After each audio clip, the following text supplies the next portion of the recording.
हरे कृष्ण.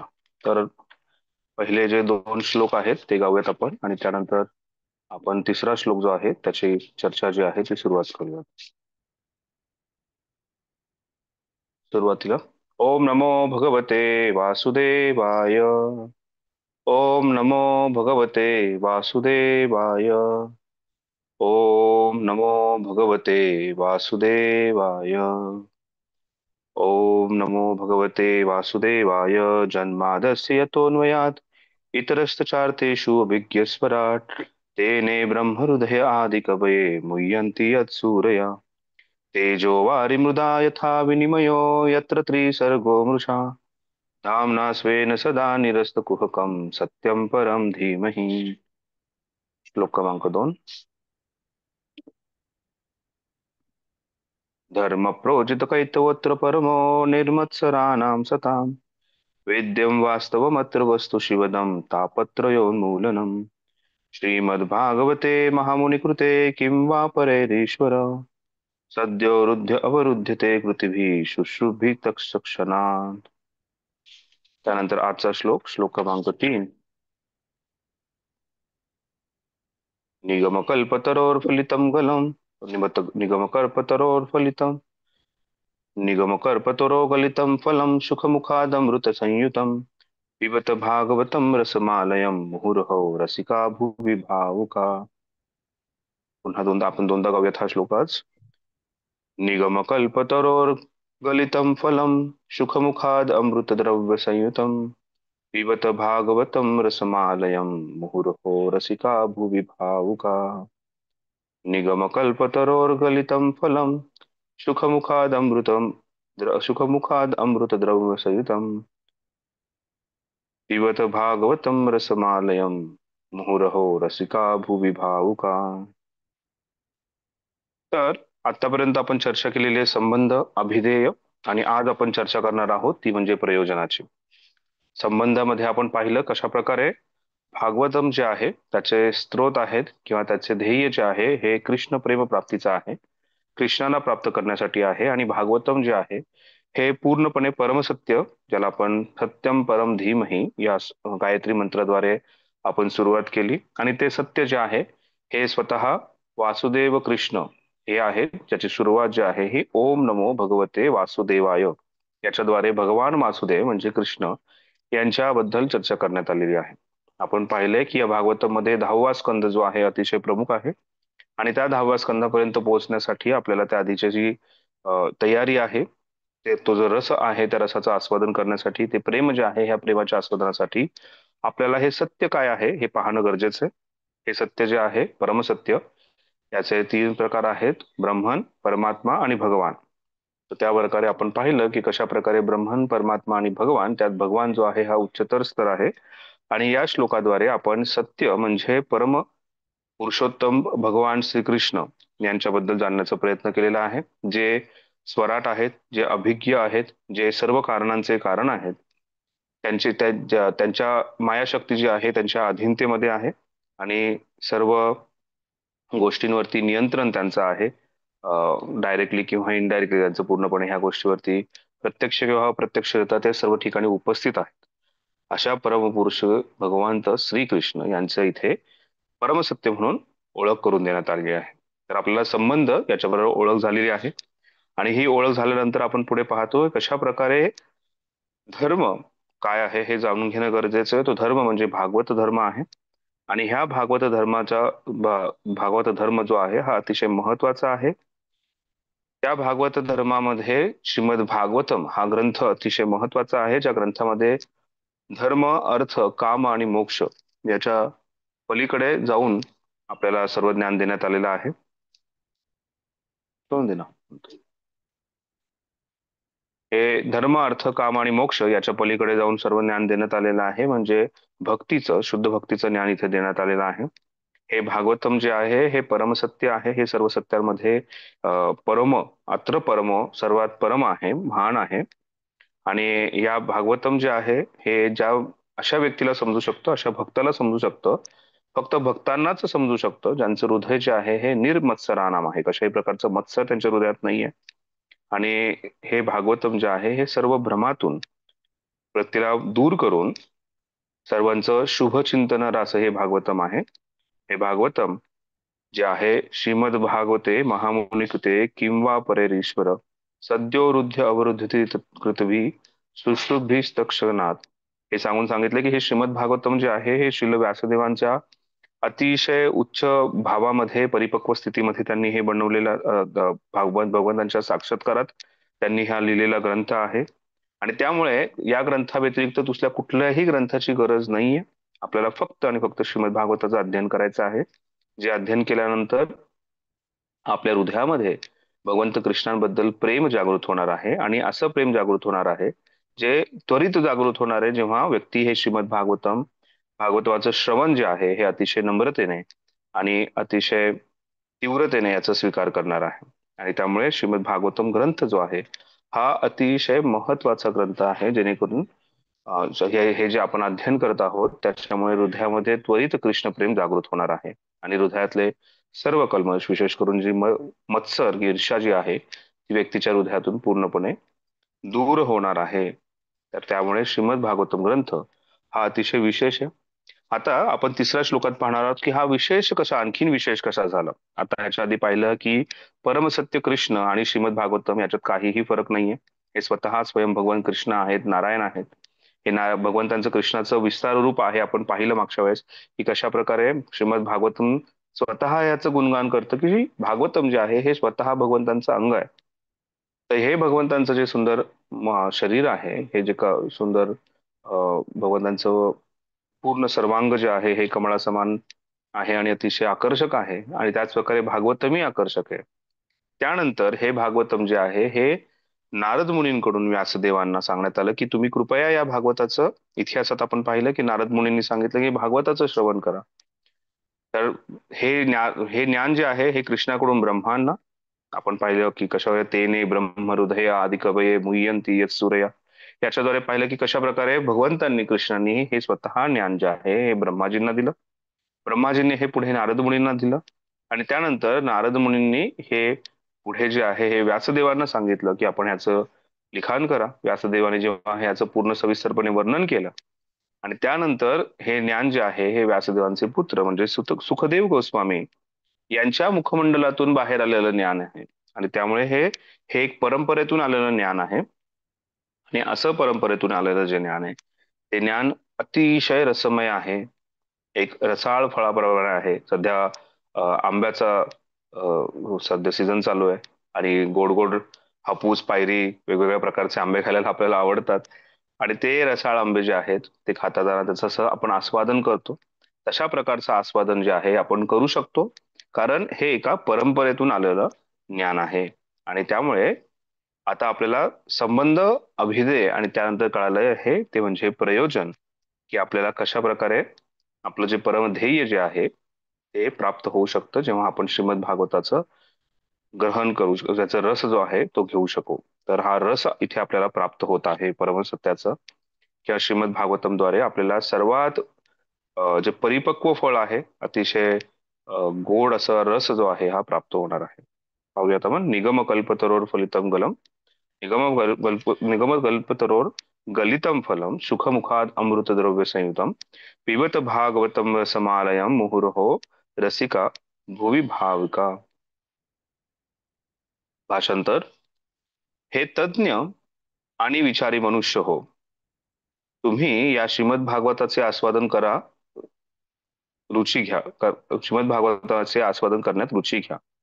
वैदिक साहित्य रूपी कल्पवृक्षाचे हे परिपक्व झालेलं फळ आहे.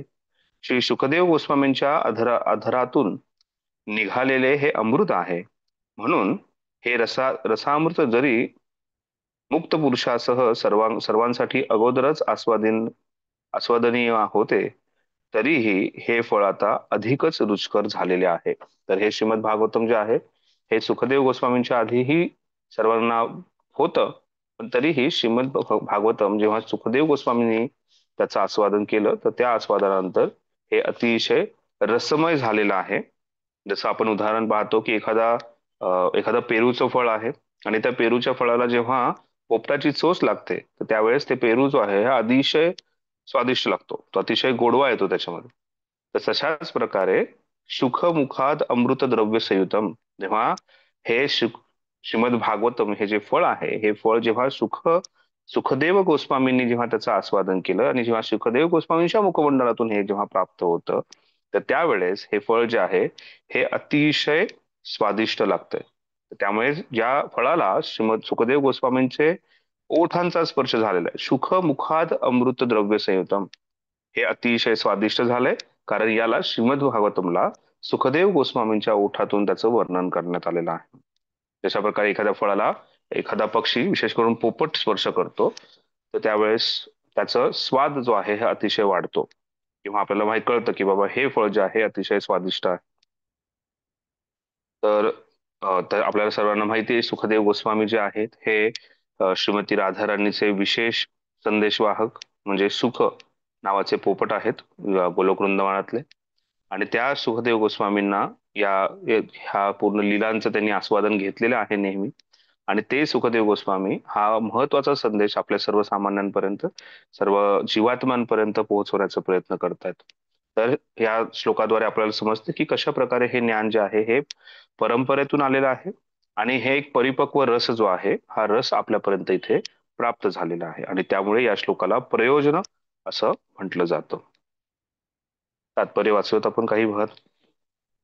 कोणी वाचेल तात्पर्याची सुरुवात? मुनिराज निवायप्रू, तुम्ही काही ठरवले कोण कोण वाचणार आहे आज?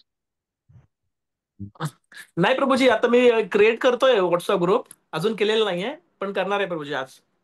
मी वाचू का प्रभू? बर, वाचू का हो प्रभूजी? वाचा. अरुण तू वाच.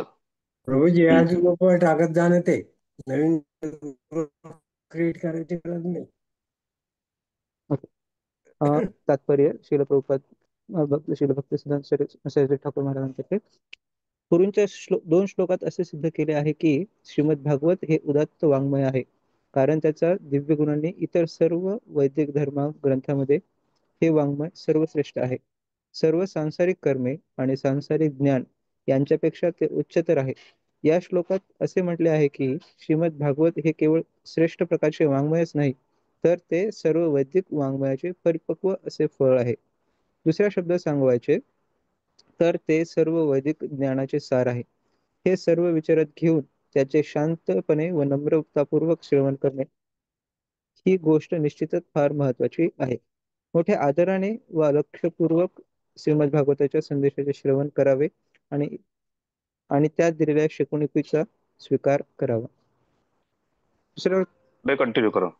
हा प्रभू, वेदांची तुलना कल्पवृक्षाशी केलेली आहे, कारण मनुष्याला जाणता येईल अशा सर्व गोष्टी त्यात आहेत. हे सांसारिक आवश्यकता आणि आध्यात्मिक साक्षात्काराशी संबंधित आहेत. वेदांमध्ये ज्ञानाच्या सर्व नियामक तत्वांचा अर्थात सामाजिक, राजकीय, धार्मिक, अर्थशास्त्रीय, सैनिक, वैद्यकीय, रासायनिक, भौतिक आणि तत्वज्ञान इत्यादी विषयांचा समावेश आहे. आणि देह व आत्मा एकत्र ठेवण्यासाठी या सर्वांची जरुरी आहे. या सर्वांपेक्षा अधिक विशेष महत्वाची गोष्ट ही आहे की त्यामध्ये आध्यात्मिक साक्षात्कारासाठी मार्गदर्शन आहे. अशा नियामक ज्ञानाने जीवाची आध्यात्मिक स्तरावर क्रमाक्रमाने उन्नती होत असते, आणि सर्वश्रेष्ठ आध्यात्मिक साक्षात्कार म्हणजे भगवंत हे सर्व आध्यात्मिक दिव्य रसांचे सागर आहेत हे ज्ञान होणे होय. या भौतिक तर आपण जगात पाहतो, ठीक आहे प्रभू, येतं आपण इथे पाहतो की इथे प्रभुपाद जे आहेत हे सर्वात पहिल्यांदा महत्व सांगतात की श्रीमद भागवतम जे आहे हे एक परिपक्व फळ आहे, आणि हे सर्व वैदिक ज्ञानाचा सार आहे. पुढे प्रभुपाद सांगतायत की वैदिक ज्ञानामध्ये सामाजिक, राजकीय, आर्थिक, अर्थशास्त्रीय, सैनिक, वैद्यकीय असे बऱ्याच ठिकाणी आपण अर्थशास्त्र पाहतो, वास्तुशास्त्र पाहतो, आयुर्वेद पाहतो, अशा बऱ्याच गोष्टींचं, योगशास्त्र आहे, अशा बऱ्याच गोष्टींची चर्चा होते. असं बरंच काही तत्वज्ञान जे आहे हे वैदिक शास्त्रांमध्ये दिलेलं आहे. आणि त्यामुळे आपण पाहतो की भगवद्गीतेमध्ये भगवंत सांगतात की एक वैदिक शास्त्र जे आहे किंवा वेद जो आहे हे एक जाळी समान आहे, आणि या जाळीमध्ये व्यक्ती अडकला तर तो बाहेर निघू शकत नाही. पण आपलं सौभाग्य आहे की आपल्याला या सर्व गोष्टींचा सार म्हणजे श्रीमद भागवतम जे आहे हे प्राप्त झालेलं आहे. आणि काय, या वेदेश सर्वेर अहम एव वेद्यो असं सांगून भगवंत सांगतात की वेदांचा जो सार आहे तो मला जाणणं आहे. तर त्यामुळे जर एखादा व्यक्ती वैदिक ज्ञानामध्ये घुसून काहीतरी वेदांना, भगवंतांना समजण्याचा प्रयत्न करत असेल, तो एक त्या जाळ्यामध्ये अडकतो, आणि त्याला पूर्णपणे भगवंत समजतीलच असं नाहीये. तर त्यामुळे वेदांचा सार आहे जो आहे आध्यात्मिक साक्षात्कार होणे कृष्ण प्रेम प्राप्त होणं आणि हे कृष्ण प्रेम जे आहे हे ह्या परिपक्व श्रीमद भागवतम जे आहे याच्याद्वारेच व्यक्तीला प्राप्त होऊ शकतं. येस, पुढे कोणी असेल? वाचू प्रभू. येस उजवाच. या भौतिक जगात जन्मलेल्या भगवान ब्रह्मदेवापासून ते अगदी लहानच्या मुंगीपर्यंतच्या प्रत्येक जीवाला इंद्रियापासून मिळणाऱ्या काही प्रकारच्या रसांचा आस्वाद घेण्याची इच्छा असते. इंद्रियांना यापासून होणाऱ्या सुखांना रस असे म्हणतात. या रसाचे विविध प्रकार आहेत. अधिकृत शास्त्रात 12 प्रकारच्या विविध रसांची गणना केलेली आहे. 12 रस असे आहेत: रौद्र, अद्भुत, शृंगार, हास्य, वीर, दया, दास्य, सख्य, भयानक, विभत्स्य, शांत आणि वात्सल्य.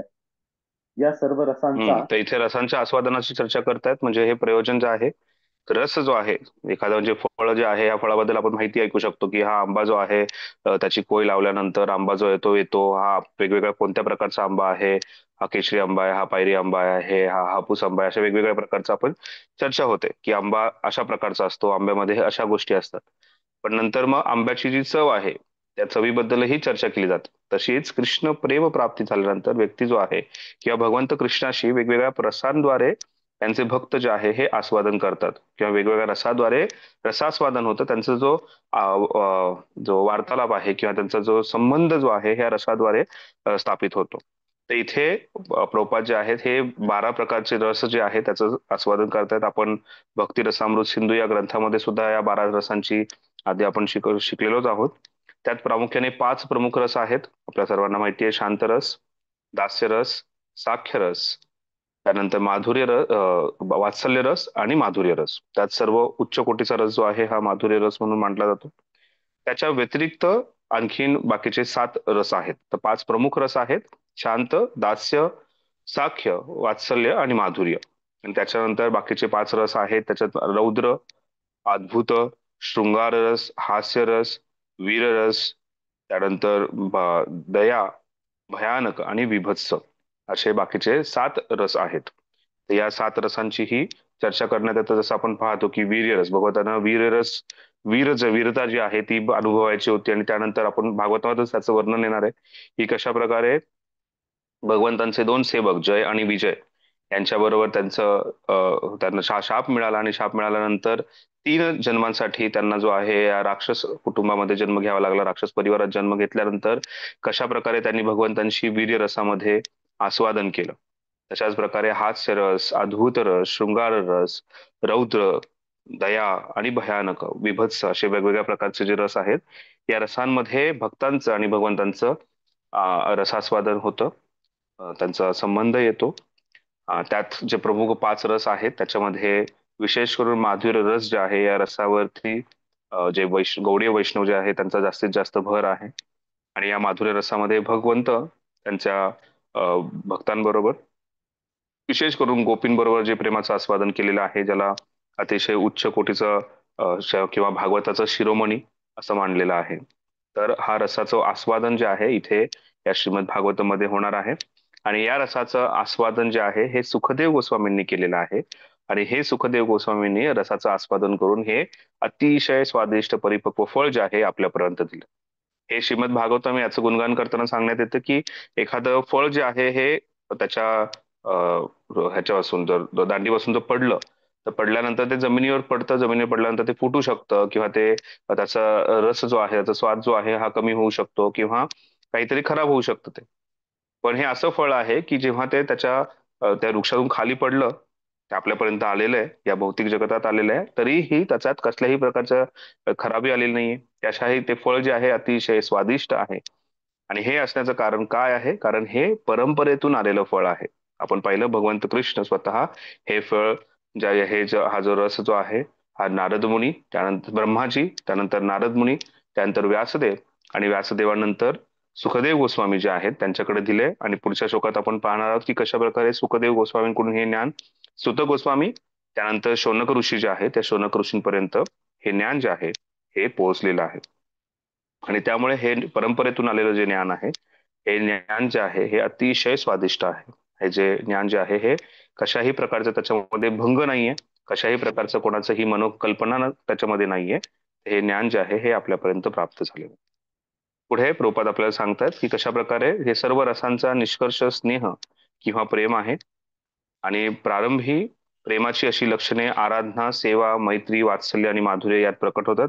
आणि त्यानंतर त्या पाचांचा अभाव असतो ते प्रेम अप्रत्यक्षपणे क्रोध, आश्चर्य, हास्य, वीर, अभय, विभत्स इत्यादी रूपाने उपस्थित असते. उदाहरणार्थ जेव्हा कोणी एखाद्या स्त्रीवर प्रेम करतो तेव्हा रसाला दाम्पत्य प्रेम, माधुर्य म्हणतात. पण जेव्हा असे प्रेमसंबंधात विघ्न येते तेव्हा आश्चर्य, क्रोध, विभत्स किंवा भयानक रूपातही रस उपस्थित होतो. तर ह्या प्रमुख 5 रसांनंतर जेव्हा जो प्रेम जे आहे यात फरक पडतो. प्रेम जे आहे हे अप्रत्यक्षपणे हे प्रेम जे आहे हे क्रोध, आश्चर्य, हास्य, वीर अशा विभत्स ह्या वेगळ्या रसामध्ये दिसून येतो. प्रभुपाद त्याच्यामध्ये उदाहरण देत आहेत की एखाद्या पुरुषाचं जेव्हा स्त्रीवरती जेव्हा प्रेम असतं तेव्हा ते माधुर्य रसात असतं. पण जेव्हा त्याच्यात काहीतरी विघ्न येतात त्या प्रेमामध्ये तर मग त्याच्यातून क्रोध निर्माण होतो, विभत्स भयानक गोष्टी ज्या आहेत त्या निर्माण होतात आणि तोही एक प्रकारचा रस आहे असं इथं सांगण्यात आलेलं आहे. कधी कधी दोघांतील प्रेम संबंधांची पराकाष्ठा भयंकर खुनाची दृश्यातही उद्योगचर होते. असे रस मनुष्यात आणि पशुतही सदृष्टीस पडतात. भौतिक जगातील मनुष्य आणि पशु आणि भौतिक जगातील मनुष्य आणि पशु आणि मनुष्य व इतर योनीतील यांच्यात या रसाचे विनिमय असण्याचा संभव नाही. कारण रसांचे विनिमय एकाच योनीतील जीवात होणे शक्य असते. परंतु जेव्हा आत्म्याचा संबंध आहे तेव्हा गुणात्मक रूपाने ते भगवंतांपासून अभिन्न आहेत. म्हणून रसाचा मूळ विनिमय जीव आणि भगवंत यांच्यामध्ये आहे. जीव आणि भगवंत यांच्यातील प्रेम संबंध आध्यात्मिक अस्तित्वात पूर्ण रूपाने प्रदर्शित होतो. तर हे जे रस जे आहे या रसाचं आस्वादन जे आहे हे भगवंतांशी करणं अतिशय गरजेचं आहे. आणि त्यामुळेच भगवंतांना रसराज असं म्हटलं आहे. रसो वैसह भगवंत जे आहेत हे पूर्ण सर्व रसांचे राजे आहेत. आणि हे रस जे आहे याचं आस्वादन जे आहे जीव आणि भगवंत यांच्यातच होणं गरजेचं आहे.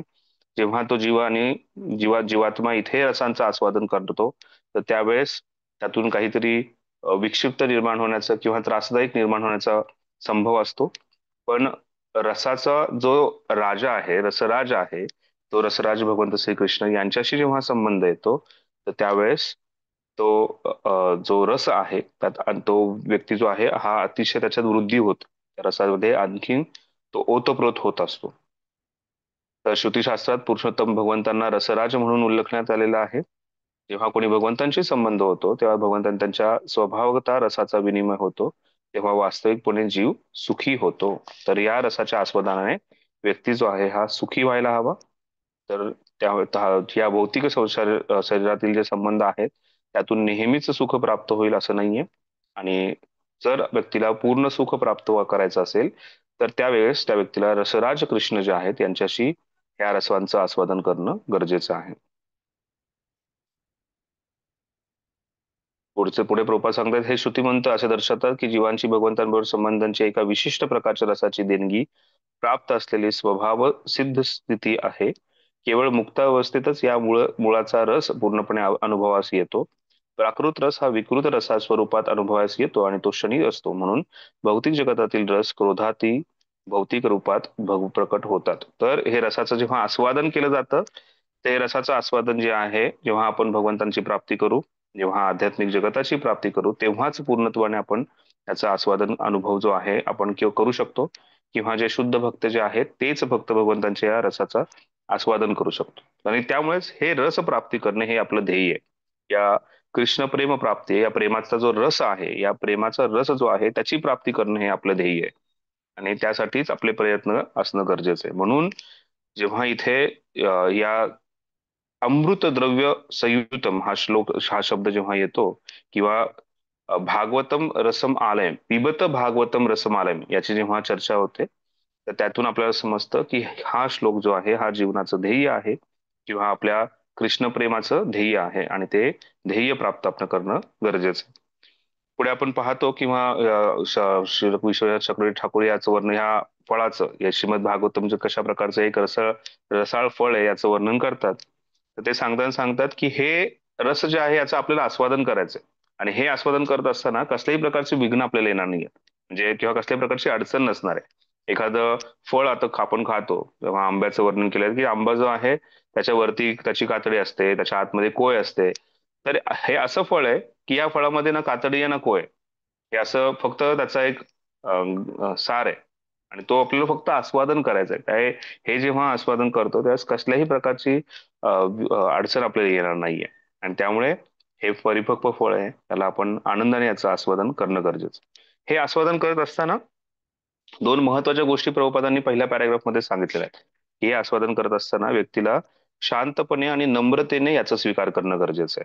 किंवा मागच्या श्लोकातही आपण पाहिलं की जेव्हा हा व्यक्ती आस्वादन करत आहे, त्यात पाहिलं की कसं आहे, सद्योवृद्ध सॉरी किंवा परेरीश्वर सद्योवृद्ध अवरुद्धती तर कितीही शुश्रुभिस तक्षणात.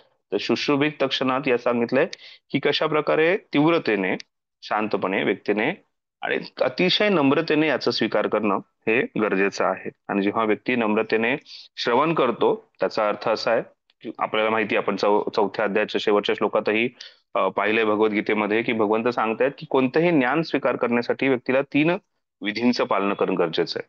आणि त्या विधी काय आहेत? व्यक्तीला शरणागत होणं गरजेचं आहे.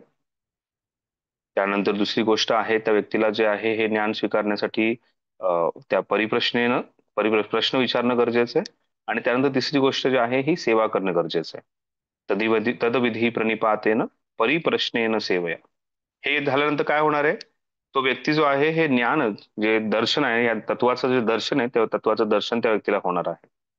आपण प्रभुपादा इथे त्याच गोष्टीचं वर्णन करताना पाहतोय पुढच्या पॅराग्राफमध्ये की नम्रतेने, म्हणजे जेव्हा व्यक्ती शरणागत होतो, शरणागत झाल्यानंतर ते ज्ञान स्वीकार करतो आणि त्यानंतर काही अडचण असेल त्यातून प्रश्न विचारतो नम्रतेने. हे प्रश्न विचारताना सुद्धा ही नम्रता महत्वाची आहे.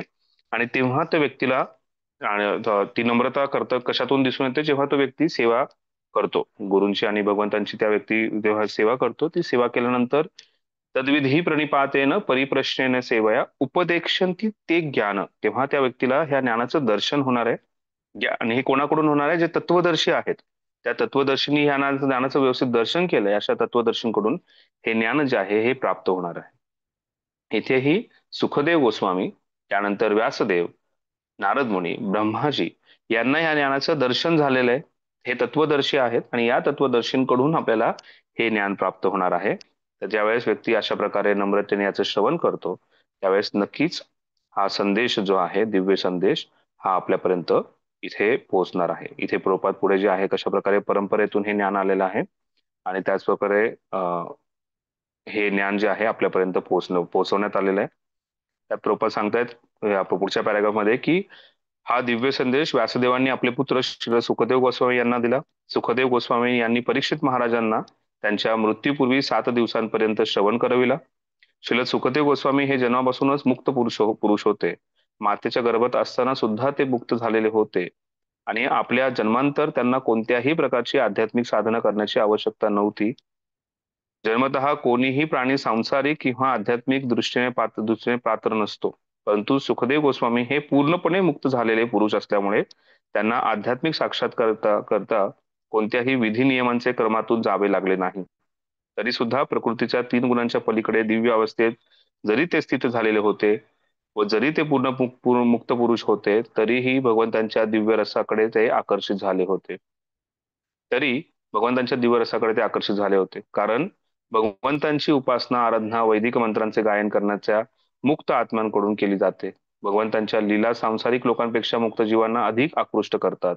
भगवंत हे निराकार नाहीत कारण ते दिव्य रसांचे उत्पत्ती केवळ साकारच होऊ शकते. इथे प्रभुपाद सांगतात की हे रसराज कृष्ण जे आहेत, हे रसराज कृष्ण जे आहेत हे एक व्यक्ती आहे आणि अशा साकार रूपातूनच व्यक्ती जे आहे त्याचं आस्वादन करू शकतो. एवढं दुर्भाग्य आहे सध्या भारत देशामध्ये की भगवंत कशा प्रकारे निर्गुण निराकार आहेत आणि ते भगवंतांचा कसल्याही प्रकारचं रूप नाहीये याच्यावरती खूप जास्त ठिकाणी चर्चा होते. वेगवेगळ्या म्हणजे महाराष्ट्र असू दे किंवा दक्षिण भारत असू दे, इथे सुद्धा कित्येक व्यक्ती जे स्वतःला वैदिक ग्रंथातील वैदिक ग्रंथाचं व्यवस्थितपणे श्रवण केलंय पंडित मानतात, पण त्यांच्या मुखातून दुर्भाग्याने फक्त मायावाद किंवा ब्रह्मवादच येतो आणि भगवंतांचं साकार रूप नाही असं वर्णन केलं जातं. पण जेव्हा त्या रसाचं आस्वादन भगवंत करतायत त्यातून आपण समजू शकतो की रसाचं आस्वादन करण्यासाठी एक व्यक्ती गरजेचं आहे आणि त्या व्यक्तीशी प्रेममय संबंध स्थापित करणं गरजेचं आहे, तेव्हाच रसाचं आस्वादन होऊ शकतं. आणि तो रस जो आहे त्याचं आस्वादन केल्यानंतर व्यक्तीला पूर्ण सुख जे आहे हे प्राप्त होणार आहे. मी आता जेव्हा पुण्याला येत होतो एका ठिकाणी विजयवाड्याजवळ मंगलगिरी नरसिंहदेवाचं दर्शन आहे. पानक नरसिंह त्यांना म्हणतात. खूप छान नरसिंह भगवंतांचं ते रूप आहे. तिथे वरती गेल्यानंतर फक्त भगवंतांचं मुखमंडल दिसतं आणि त्या मुखमंडलात सांगितलं जातं की तुम्ही एक गूळ आणि हे काय हं, आलं टाकून त्याचं पाणी बनवलेलं असतं आणि ते पाणी जे आहे भगवंतांना अर्पण केलं जातं, त्यामुळे त्यांचं नाव आहे पानकम नरसिंह. आणि भगवंत त्याचा एक भोग म्हणून स्वीकार करतात. आणि असं सांगितलं ते पाणी जे आहे ते टाकल्यानंतर अर्ध पाणी टाकल्यानंतर भगवंत जे आहेत ते ढेकर देतात. असा आवाज येतो तिथून काही वेळेस ढेकर दिल्याच. आणि त्यानंतर भगवंत संतुष्ट आहे म्हणून सांगतात आणि त्यानंतर अर्ध पाणी जे आहे ते महाप्रसाद म्हणून आपल्या भक्तांना भगवंत परत देतात. पण तिथे दुर्भाग्याने जेव्हा मी त्या तिथल्या पुजाऱ्यांशी बोलत होतो तर ते त्यांच्या तोंडातून असं निघालं की हे भगवंतांचं निराकार रूप आहे. म्हणलं अरे निराकार रूप आहे तर मग ते कसं काय आस्वादन करतात हे तुम्ही जे भोग लावताय. तर ते म्हणाले नाही नाही पण त्यांना काही आकार नाही. तिथे भगवंतांचं शालिग्राम रूप आहे आणि त्या शालिग्राम रूपामध्ये भगवंतांचं फक्त मुख आहे, तिथून खालचा भाग कुठेही काही दिसत नाही. प्रभू आणि तुमचा त्यामुळे आवाज त्यांना कट होतोय निराकार प्रभू. म्हणून हरे कृष्ण. सगळ्यांना ऐकू येतंय का आवाज? हो व्यवस्थित आहे प्रभूजी, आम्हाला बाकीचे व्यवस्थित भक्त आहे. नाव देतो. हो हो प्रभूजी अच्छा एकदम व्यवस्थित मुलीला व्यवस्थित शोभ, तुमच्याकडेच काहीतरी अडचण आहे. तर त्या त्या त्या भगवंतांच्या रूपाला निराकार रूप म्हणून म्हटलंय का, कारण त्यांना भगवंतांचा चेहरा सोडून दुसरं काही दिसत नाही. पण इथे भगवंत रसाचं आस्वादन करतायत म्हणजे भक्तांनी दिलेली जी सेवा आहे, भोग जो आहे त्याचं आस्वादन करतायत आणि पुन्हा तो भोग परत देत आहेत हे असं माहिती असून सुद्धा तिथे स्वतः पुजारी सेवा करत असून सुद्धा त्याला ते निराकार रूप मानतात. ही अतिशय दुर्भाग्याची अवस्था आहे. तर सांगण्याचं तात्पर्य हेच आहे की भगवंत जे आहेत हे रसराज कृष्ण आहेत आणि भगवंतांचं खूप सुंदर असं रूप आहे. भगवंतांचं सुंदर जे आहेत लीला आहेत, भगवंतांचं गुण जे आहेत हे फार सुंदर आहेत आणि भगवंतांचं नाम जे आहे हे अतिशय गोड आहे. आणि अशा गोड नावाचा, ह्या गोड रूपाचा, गोड लीलेंचा आणि भगवंतांच्या अशा मनमोहक गुणांचा आपण आस्वादन करणं गरजेचं आहे. आणि जो आत्मसाक्षात्कारी भक्त जो आहे तोच आस्वादन करू शकतो. आणि त्यामुळे प्रभुपाद इथे सुखदेव गोस्वामींबद्दल लिहिताना सांगतायत की ते आत्मसाक्षात्काराची परिकाष्ठा त्यांनी गाठलेली होती, आत्मसाक्षात्कार त्यांनी प्राप्त केला होता आणि असे मुक्त जीवात्माच भगवंतांबद्दल जास्त समजू शकतात, जाणू शकतात, त्यांच्याशी आस्वादन करू शकतात आणि त्यांच्या त्यांच्या या सर्व गोष्टींचं गायन करू शकतात. अशा सुखदेव गोस्वामी जे मुक्त आत्मा आहेत त्यांच्याकडून आपल्याला हा ग्रंथ जो आहे श्रीमद भागवतम जे आहे हे प्राप्त झालेलं आहे. पुढे प्रभुपाद सांगतायत श्रीमद भागवतम जे आहे प्रभूंच्या दिव्य लीला वर्णन केलेल्या आहेत. श्रील सुखदेव गोस्वामी त्यांचे अगदी पद्धतशीर वर्णन केलेलं आहे. अशा रीतीने ही विषय वस्तू मुमुक्षूंना तसेच परम अनंतांना अनंतात विलीन होण्याची कामना बाळगणाऱ्यांसह सर्व वर्गाच्या लोकांना लागू आहे. तर इथे मुक्त आत्मा कोण आहेत यांचे वर्णन करण्यात वर्तना सांगतात की कशा प्रकारे सुखदेव गोस्वामी आहेत हे मुक्त आत्मा आहेत, मुमुक्षू आहेत. जेव्हा सुखदेव गोस्वामींचा जन्म होणार होता तर त्यावेळेस 16 वर्ष जे आहेत हे आईच्या गर्भात ते थांबले आणि त्यांची अजिबात इच्छा नव्हती की पुन्हा त्यांनी बाहेर यावं आणि या भौतिक संसारात राहावं. ते आईच्या गर्भात असताना सुद्धा ते पूर्णपणे मुक्त आत्मा होते. आणि असे मुमुक्षुभी याचं वर्णन ह्याच्यामध्ये आपण भगवद्गीतेत पाहिलेलं आहे. भगवंत सांगतात की हे ज्ञान जे आहेत अशा मुमुक्षुभी अशा भरपूर मुक्त आत्मांनी प्राप्त केलेलं आहे. तशाच प्रकारे हे ज्ञान जे आहे असे भरपूर मुक्त आत्मा आहेत, अशा मुक्त आत्मांनी ज्ञान प्राप्त केले. इथे सुखदेव गोस्वामींचं वर्णन केलंय की कशा प्रकारे हे भगवंतांच्या बद्दल जाणणारे मुक्त आत्मा आहे.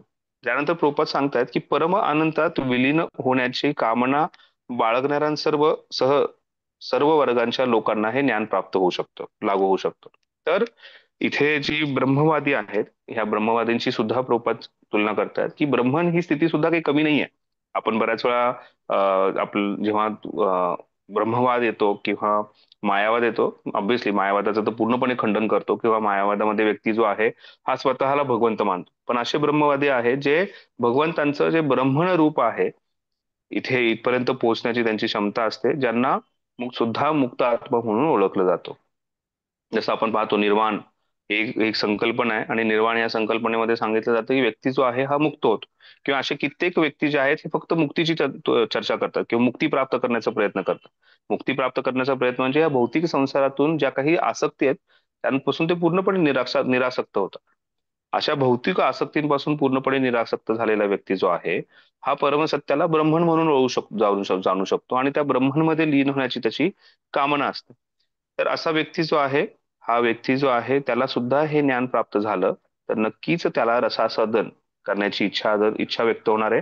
आणि तो रसाचं आस्वादन करण्यासाठी त्याचा वरचा स्तर जो आहे म्हणजे भगवंत स्तर आहे त्या स्तरापर्यंत जाऊ शकतो. तर त्यामुळे सुखदेव गोस्वामी सुद्धा अशा परिस्थितीत सुखदेव गोस्वामी सुद्धा सुरुवातीला ब्रह्मन मध्ये लीन होण्याचे किंवा ब्रह्मवादी या स्थितीत होते, पण श्रीमद भागवताचं आस्वादन केल्यानंतर श्रीमद भागवताचं आस्वादन कुठे केले त्यांनी, जेव्हा ते आईच्या गर्भातून बाहेर निघाले तर त्यावेळेस भगवंतांनी त्यांना शाश्वती दिली की तुम्ही बाहेर या, तुम्हाला कुठलीही भौतिक गोष्टीतून तुम्ही आसक्त होणार नाहीये असं सांगितल्यानंतर जसे ते आईच्या गर्भातून बाहेर आल्यानंतर ते लगेच जे आहेत हे जंगलामध्ये जाण्यास त्यांनी चालायला सुरुवात केली. आणि त्यानंतर वासुदेव जे आहेत हे पाठीमागे त्यांच्या पळत होते, म्हणते अरे थांब पुत्रा, मला तुला काहीतरी द्यायचंय. आणि त्या त्या गोष्टी द्यायचं म्हणल्यानंतर सुखदेव गोस्वामी मागे वळून पाहिलं नाही, ते पुढे जात होते. आणि त्यावेळेस व्यासदेवांनी ज्या श्लोकांचं वर्णन केलं होतं ते म्हणजे श्रीमद भागवतम. आणि जेव्हा हे त्यांनी जोरात त्याचं वर्णन केलं, ते वर्णन केल्यानंतर हे जे आहे पूर्णपणे तिथं आवाज त्यांचा जो आहे घुमला. तो घुमलेला आवाज जो आहे जो सुखदेव गोस्वामींच्या कानावरती पडला, त्यांना कानमंत्र प्राप्त झाला. आणि अशा प्रकारे व्यासदेव जे आहेत हे सुखदेव गोस्वामींचे गुरु झाले. कारण गुरु जे आहेत, दीक्षा जी आहे तेव्हा पूर्ण होते जेव्हा व्यक्तीला गुरूंकडून मंत्र प्राप्त होतो. आणि तो मंत्र तशा प्रकारे हा जो गायत्री मंत्र त्यांनी दिला सत्यम परम धीमही, आणि त्यानंतर बाकी सर्व जे काही महत्वाचे त्यांनी जेव्हा मंत्र ऐकले आणि ते मंत्र ऐकल्यानंतर सुखदेव गोस्वामींना हृदयामध्ये पूर्णपणे परिवर्तन झालं आणि त्यांना भगवंतांच्या प्रती जे आहे हे प्रेम प्राप्त झालं. आणि त्यानंतर सुखदेव गोस्वामींनी हे परिपक्व फळ जे आहे, आस्वादन केलेलं परिपक्व फळ हे परीक्षित महाराजांना दिलं.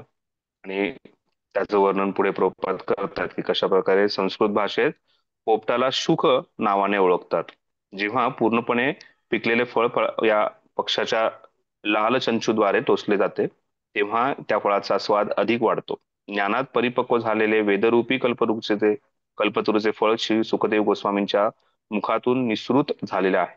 श्री सुखदेव गोस्वामींची तुलना सुखाबरोबर केलेली आहे. याचे कारण आपल्या ज्ञानी पिताकडून ज्याप्रमाणे श्रीमद भागवताचे श्रवण केले आहे तंतोतंत त्याच प्रकारे उच्चारण्याची त्यांची विशेष पात्रता आहे. हे नसून विषयवस्तू सर्व वर्गातील आणि स्वरस्तरातील लोकांना लाभदायक होईल अशा प्रकारे प्रस्तुत करण्याची त्यांची पात्रता ही होय.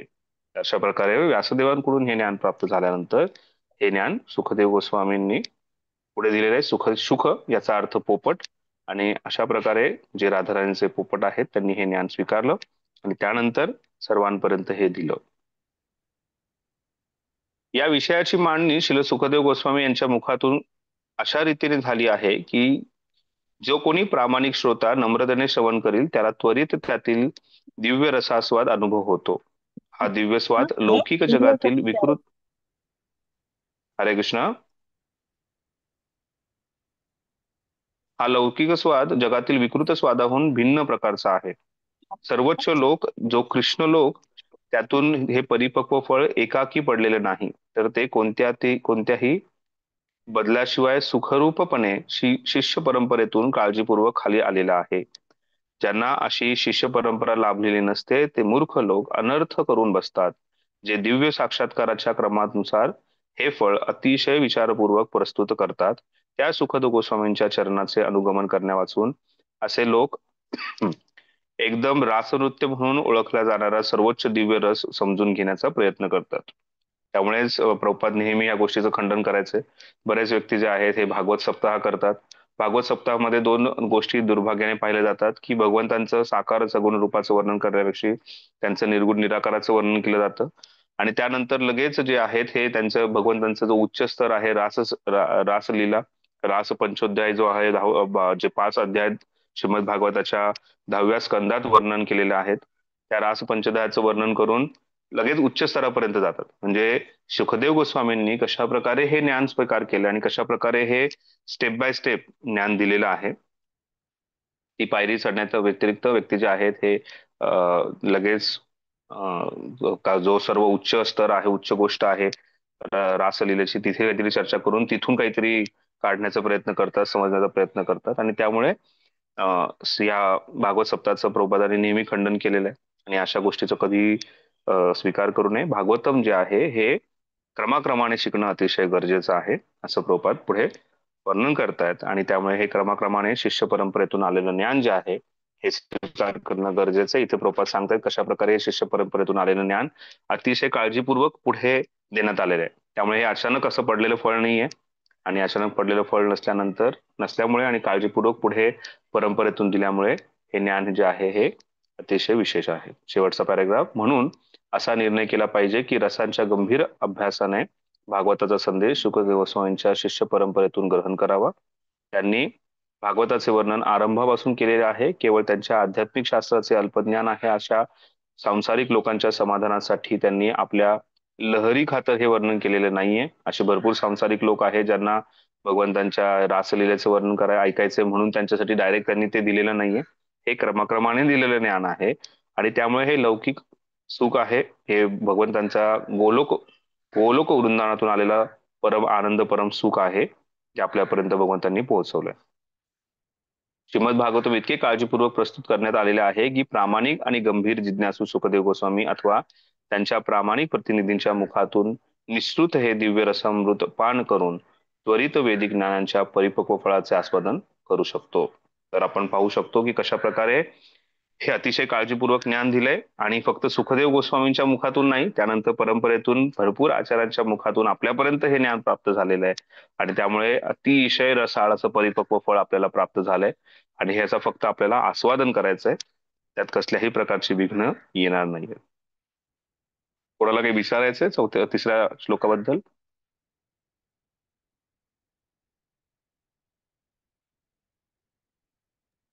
हरे कृष्ण प्रभू, जे निःसृत अमृत रस म्हणजे काय? निःसृतचा अर्थ काय प्रभूजी? तात्पर्यामध्ये भाषांतरात प्रबोधन, ऍक्च्युली हे भाषांतर जे केलंय ना थोडं जास्तच क्लिष्ट भाषांतर आहे. थोडस त्याच्यात फ्री फ्लोईंग नाहीये, त्याच्या बऱ्याचशा गोष्टी त्याच्यात आल्या. एकच मिनिट. हो प्रभूजी, ते इंग्लिश मध्ये जास्त सोपं वाटतं कधी कधी. हो, इंग्लिश मध्ये फार प्रबोधाने ज्या प्रकारे केलं ते अगदी रस आहे त्याच्यात, फ्री फ्लोईंग एकदम. ते प्रभूजी हे तुम्ही भाषांतरातलं वाचलंय का थोडा?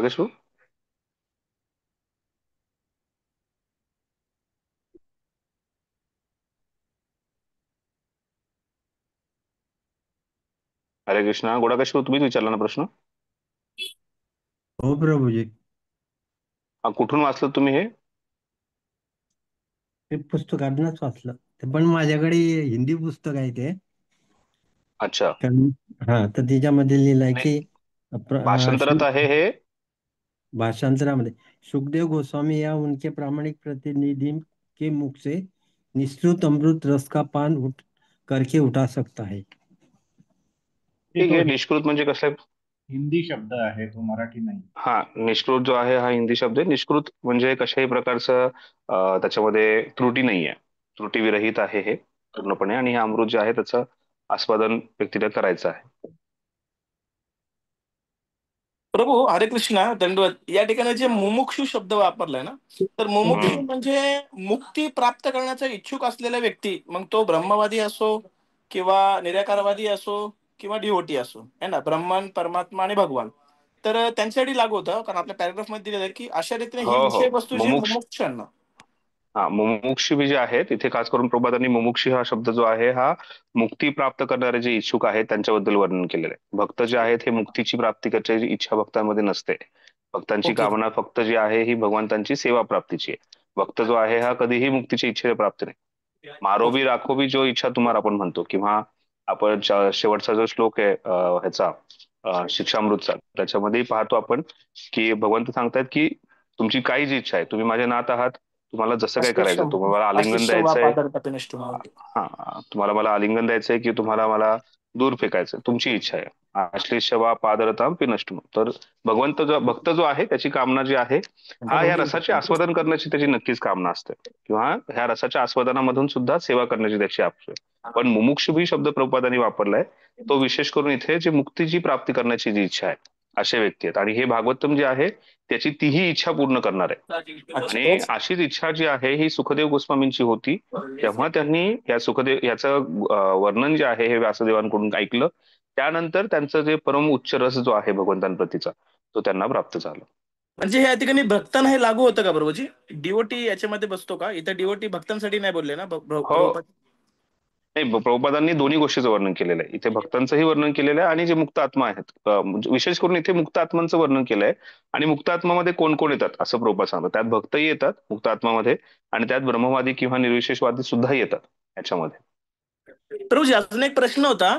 आता काही संप्रदाय म्हणतात की शुकदेव गोस्वामी 12 वर्ष गर्भात होते आईच्या, आणि आपल्यामध्ये प्रभुपादजी म्हणतात 16 वर्ष होतं. तर आपण जे प्रभुपाद सांगतात तेच म्हणजे 16 वर्षच आहे ना प्रभूजी? इथे कुठं असं उल्लेख नाही 16 इयर्सचा? 16 वर्षाचंच वर्णन आहे प्रभूजी. 16 वर्षाचाच असं, आहे ना? हा, हो, 16 वर्षाचंच वर्णन करण्यात आलेलं आहे आणि आपल्याला तेच मान्य करायचं. Okay Prabhuji, thank you very much. हरे कृष्ण प्रभूजी. येस प्रभूजी. हा प्रभूजी, माझा प्रश्न असा आहे की हे प्रेमाचं आदान प्रदान किंवा रसाचा विनिमय जो आहे तो समान योनीमध्येच होऊ शकतो असा दिलेला आहे. तर आपण पाहतो की गाय आणि मनुष्य किंवा कुत्रा आणि मनुष्य याच्यात सुद्धा प्रेमाचं आदान प्रदान होतं. कुत्रा वगैरे अंगावर उड्या मारतो, गायी आपल्याला चाटते. म्हणजे हे कसं काय समजायचं? हा, तर इथे दोन गोष्टी सांगितलेल्या आहेत की पराकाष्ठा जी आहे, रसाची जी पराकाष्ठा आहे, आस्वादन जे आहे, एका एका स्त्री आणि पुरुषाचं प्रभुपादांनी उदाहरण दिलेलं आहे. स्त्री आणि पुरुषामध्ये या दोन्ही ह्या प्रकारचे रस जे आहेत याचं आस्वादन, किंवा फक्त स्त्री नाही आहे, म्हणजे वेगवेगळे संबंध आहेत आणि वेगवेगळ्या संबंधांमध्ये अशा प्रकारचं रसाचं जे आहे आस्वादन होऊ शकतं. तर ही रसाच्या आस्वादाची जी पराकाष्ठा आहे ती पूर्णपणे होऊ शकते. एक मनुष्य आणि गायीमध्ये ते माधुर्य रस, किंवा मनुष्य आणि गायीमध्ये ते काही प्रमाणात थोडंसं प्रेम आहे, माता म्हणून आपण ओळखतो, वात्सल्य दिसून येतं त्याच्यामध्ये, किंवा कुठेतरी ती आपली सेवा करते. पण ह्याची जी पराकाष्ठा आहे, जी उच्चतर आहे, म्हणजे पूर्णपणे जे रसाचं आस्वादन आहे ते एका योनीतच होऊ शकतं. वेगवेगळ्या योनीमधून पूर्ण रसाचं आस्वादन होऊ शकत नाही. काही प्रमाणात होऊ शकतं, पूर्ण रसाचं आस्वादन होऊ शकत नाही. पण हे सांगताना प्रभुपाद जेव्हा हे सांगतायत की वेगवेगळ्या योनीमधून होऊ शकत नाही, एका योनीतच होऊ शकतं, तर याच्यातून व्यक्तीला समजू शकतो की रसाची जी पराकाष्ठा आहे, जी उच्च स्तर आहे, रसाचं जे उच्च आस्वादन आहे, ते त्याचा एक अनुभव काय आहे, तो व्यक्तीला मिळतोय या जीवनामध्ये. आणि त्याच्यात सर्वोच्च आनंद जो आहे त्या रसातून प्राप्त होणारा, तो फक्त भगवंतांबरोबर होऊ शकतो. आणि त्यामुळे प्रभुपाद पुढे भगवंतांना रसराज म्हणून उल्लेखतात प्रभुपाद, की रसराज कृष्ण आहे, त्यांच्याबरोबर जो आहे हा जो आनंद आहे, जे सुख प्राप्त होणार आहे, त्याची तुलना या कुठल्या म्हणजे एका योनीतल्या व्यक्तीशी सुद्धा किंवा कुठल्या दुसऱ्या योनीतल्या व्यक्तींशी सुद्धा आपण करू शकत नाही त्या प्रेमाची तुलना. याचं वर्णन प्रभुपाद करताय. ठीक आहे प्रभू. थँक्यू. अजून कोणाला काही विचारायचं आहे? हरे कृष्णा प्रभूजी. धन्यवाद. Yes ma'am. हा होतं. प्रभूजी, वेदांना जाणणे म्हणजेच भगवंतांना जाणणे. पण तुम्ही पण काय बोलला की मग पण ह्या वेदाच्या जाळ्यात जर आपण अडकलो तर बाहेर पडू शकत नाही. हे कोणत्या उद्देशाने म्हणजे बोलला? वेदैश्य सर्वेर अहमेव वेद्यो. भगवंत जेव्हा वर्णन करतायत वेदांचं तेव्हा सांगतायत की मला वेदांतून जाणणं म्हणजे मला जाणणं हे आहे. पण जेव्हा व्यक्ती वेदांमधून भगवंतांना जाणण्याचा प्रयत्न करतो तेव्हा व्यक्ती एका जाळ्यामध्ये अडकतो. का? कारण वेदामध्ये भरपूर गोष्टींची चर्चा केलेली आहे. म्हणजे वेदामध्ये कर्मकांडांवरती खूप जास्त भर दिलेला आहे की कर्मकांड केल्यानंतर तुम्हाला अमुक अमुक कर्मकांड केलं, यज्ञ केलं तर तुम्हाला जे आहे, तुम्हाला याची इच्छुक फळ आहे, सौंदर्य असू शकतं, ऐश्वर्य असू शकतं, ह्या इच्छुक फळांची प्राप्ती होईल. तर हे कर्मकांडाच्या जाळ्यामध्ये व्यक्ती अडकू शकतो जेव्हा वेदांद्वारे आपण अध्ययन करण्याचा प्रयत्न करतो, किंवा वेदांद्वारे भगवंतांच्या ब्रह्मरूप जे आहे, ब्रह्मण रूप आहे, त्याच्यावरती खूप भार दिलेला आहे. मग त्याच्याद्वारे तो भगवंतांना जाणू शकतो. पण भगवंतांना पूर्ण पुरुषोत्तम भगवंत म्हणून जर जाणून घ्यायचं असेल तर ह्या सर्व वेदांचा सार श्रीमद भागवतम आहे, याच्याद्वारे आपण समजू शकतो. आणि त्यामुळेच वेदामध्ये व्यक्ती सामाजिक, आर्थिक किंवा वैद्यकीय, रासायनिक, अर्थशास्त्र वेगवेगळ्या गोष्टींची तुलना केली. म्हणजे असे काही व्यक्ती आहेत जे ज्यांना फक्त आयुर्वेद आयुर्वेद आयुर्वेद आणि आयुर्वेदातच त्यांना सर्व काही समजून घ्यायचं आहे. मग त्यामुळे वेदात जातात, वेदातून ते श्लोक बाहेर काढतात, त्यातून समजून घेण्याचा प्रयत्न. काही व्यक्तींना अर्थशास्त्र किंवा सामाजिक शास्त्र समजून घ्यायचे म्हणून वेदात जातात. काही व्यक्ती जे आहेत हे वेदातून वेगवेगळ्या संकल्पनात आणि त्यातच व्यक्ती जो आहे अडकला जाऊ शकतो पूर्णपणे. तर आपल्याला त्यात अडकून राहायचं नाहीये. आपल्याला आध्यात्मिक स्तर प्राप्त करायचं आहे आणि वेदातून आध्यात्मिक स्तर प्राप्त करायचं म्हणजे भगवंत कृष्ण कोण आहेत ते जाणून घ्यायचं.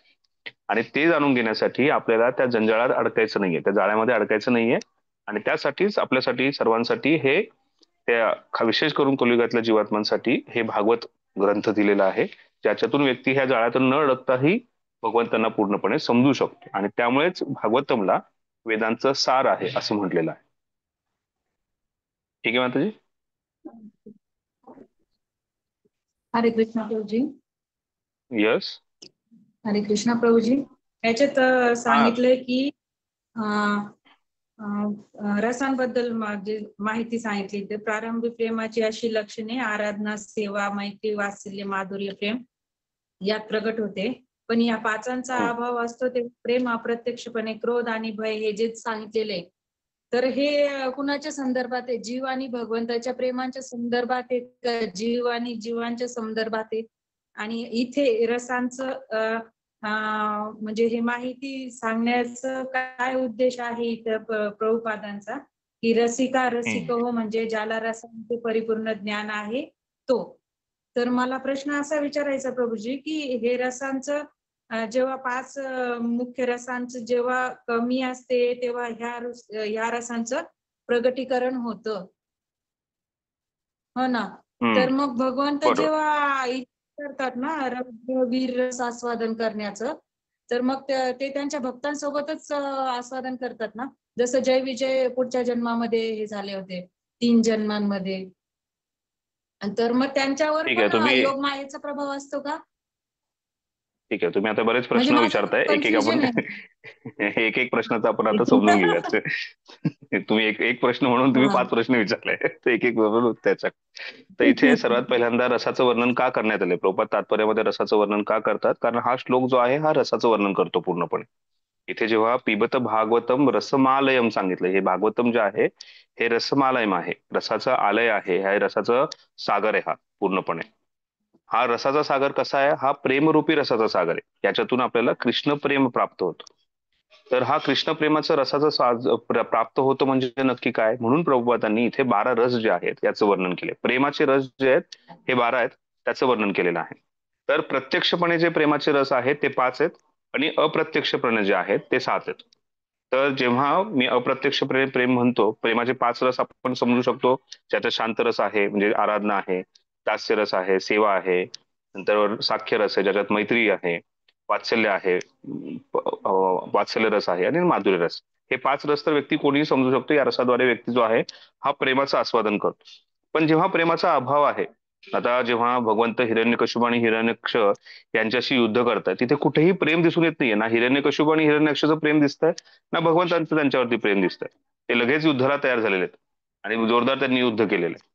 तर ते कोण आहेत हे आपल्याला जेव्हा कळतं की ते जय विजय आहेत आणि त्या जय विजय जे आहेत त्यांच्याशी भगवंतांचा एक प्रेमरूपी संबंध आहे. ते भगवंतांचे सेवक म्हणून आहेत, पण त्याच्यामधला अभाव जो आहे हा तिथे वीर्यरसामध्ये भगवंतांनी आस्वादन केलंय. आता जेव्हा त्याच्या पाठीमागची बॅकग्राऊंड आपल्याला कळते की भगवंतांची ती इच्छा होते आणि त्यामुळे चतुष्कुमारांकडून त्यांना शाप प्राप्त झाला, ते हे जोपर्यंत माहित नाहीये, तर हे अप्रत्यक्षपणे जो भगवंतांनी त्यांच्याशी केलेला जो संबंध आहे म्हणजे युद्ध आहे, त्याच्यातून आपल्याला वीर्यरसच समजून येणार आहे. तर अशा प्रकारे जेव्हा प्रेमाचा अभाव, तुम्ही जेव्हा काहीतरी क्रोध निर्माण होतो किंवा इथे आश्चर्य हास्य जे आहे किंवा विभत्स काहीतरी विभत्स गोष्टी होतात, तर त्या विभत्स गोष्टी होतात त्यावेळेस त्याच्यातून ते प्रेमाचा अभाव आहे, प्रेम नाहीये आणि त्यामुळे किंवा प्रेम कमी आहे आणि त्यामुळे हे वेगवेगळे रस जे आहेत हे प्रकट झालेले आहेत. तर सगळ्यात पहिल्यांदा रसाचं वर्णन का केलेलं आहे? कारण हा श्लोक जो आहे हा रससागर भागवताचं वर्णन करतोय. म्हणून हे रस जे आहे हे त्याचं वर्णन करण्याच्या पाठीमागचं दुसरं कारण आपण कृष्ण प्रेम प्राप्तीची इच्छा करतोय. किंवा दुसऱ्या श्लोकात शेवटी काय सांगितलंय, जो व्यक्ती हा श्रीमद भागवताचं श्रवण करेल तर त्याला कृष्ण प्रेम प्राप्त होणार आहे, म्हणजे आपल्या जीवनाचं जे प्रयोजन आहे ते प्रयोजन प्राप्त होणार आहे. मग त्याच्यानंतर हे रस काय आहेत? हे 12 रस आहेत. त्याच्यात एक प्रत्यक्ष अप्रत्यक्ष असे 2 वर्णन आपण किंवा प्रमुख आणि मुख्य आणि गौण असे रस आहेत. त्याच्यामध्ये मुख्य रस 5 आहेत, त्याचा अभाव म्हणजे बाकीचे जे 7 रस जे आहेत हे रस आहेत. आता तुमचा त्याच्यानंतर आणखीन एक प्रश्न होता की हे 7 रस आहेत हे भगवंतांशी आहेत की बाकी व्यक्तींशी आहेत. तर हे समजण्यासाठी सुद्धा प्रभुपाद उदाहरण देतात की हा रस जो आहे हा प्रामुख्याने हा रसाचं आस्वादन, हे 12ही रसाचं आस्वादन जे आहे हे भगवंतांशी करायचं. आता आपल्याला काय करायचं, मग आपलं प्रेमाचा अभाव झाल्यानंतर 7 रसांचं आस्वादन करायचं का नाही? आपलं ध्येय जे आहे ते जे 5 प्रमुख रस आहेत त्याच्याशीच आस्वादन करायचं. आणि सध्या जे रसाचं आस्वादन आपण करतोय ते आहे हे दास्य रसाचं आस्वादन आहे. कारण आपल्याला एक गोष्ट माहिती आहे, आपल्याला जे सिद्ध स्वरूप आहे आपल्याला माहित नाहीये. आपल्याला एक गोष्ट माहिती आहे, जिव्हेर स्वरूप आहे कृष्ण नित्यदास. त्यामुळे आता भगवंतांशी आपण जे आस्वादन करण्याचा प्रयत्न करतोय हा दास रूपाचं आस्वादन आहे. आणि तेच आपल्याला करत राहायचंय जोपर्यंत आपल्याला सिद्ध देह किंवा आध्यात्मिक जगत प्राप्त होत नाहीये. तोपर्यंत आपण भगवंतांचे दास आहोत आणि दास रूपामध्ये आपण भगवंतांची सेवा करत राहायची आहे. त्यानंतर आपल्या बाकीच्या 7 रसांचं आस्वादन करायचं ही मला तर वाटतं की कोणाची कामना असेल, त्यामुळे तशी कामना नाहीये. हरे कृष्ण. कोणाचं तरी माईक चालू आहे. तर हे रसाचं आस्वादन जे आहे हे प्रामुख्याने 5 रसांमध्येच आपल्याला भगवंतांशी करायचं आहे. आणि ह्या 7 रस जे आहेत हे भगवंतांच्या इच्छेनुसार भगवंत त्यांच्या भक्तांबरोबर वेगवेगळ्या प्रकारच्या लीलेद्वारे हे आस्वादन घेतात. आणि हे 12ही रस जे आहेत या 12 रसांचं आस्वादन आपल्याला रसराज कृष्ण जे आहे त्यांच्याशीच करायचं आहे. ठीक आहे माताजी.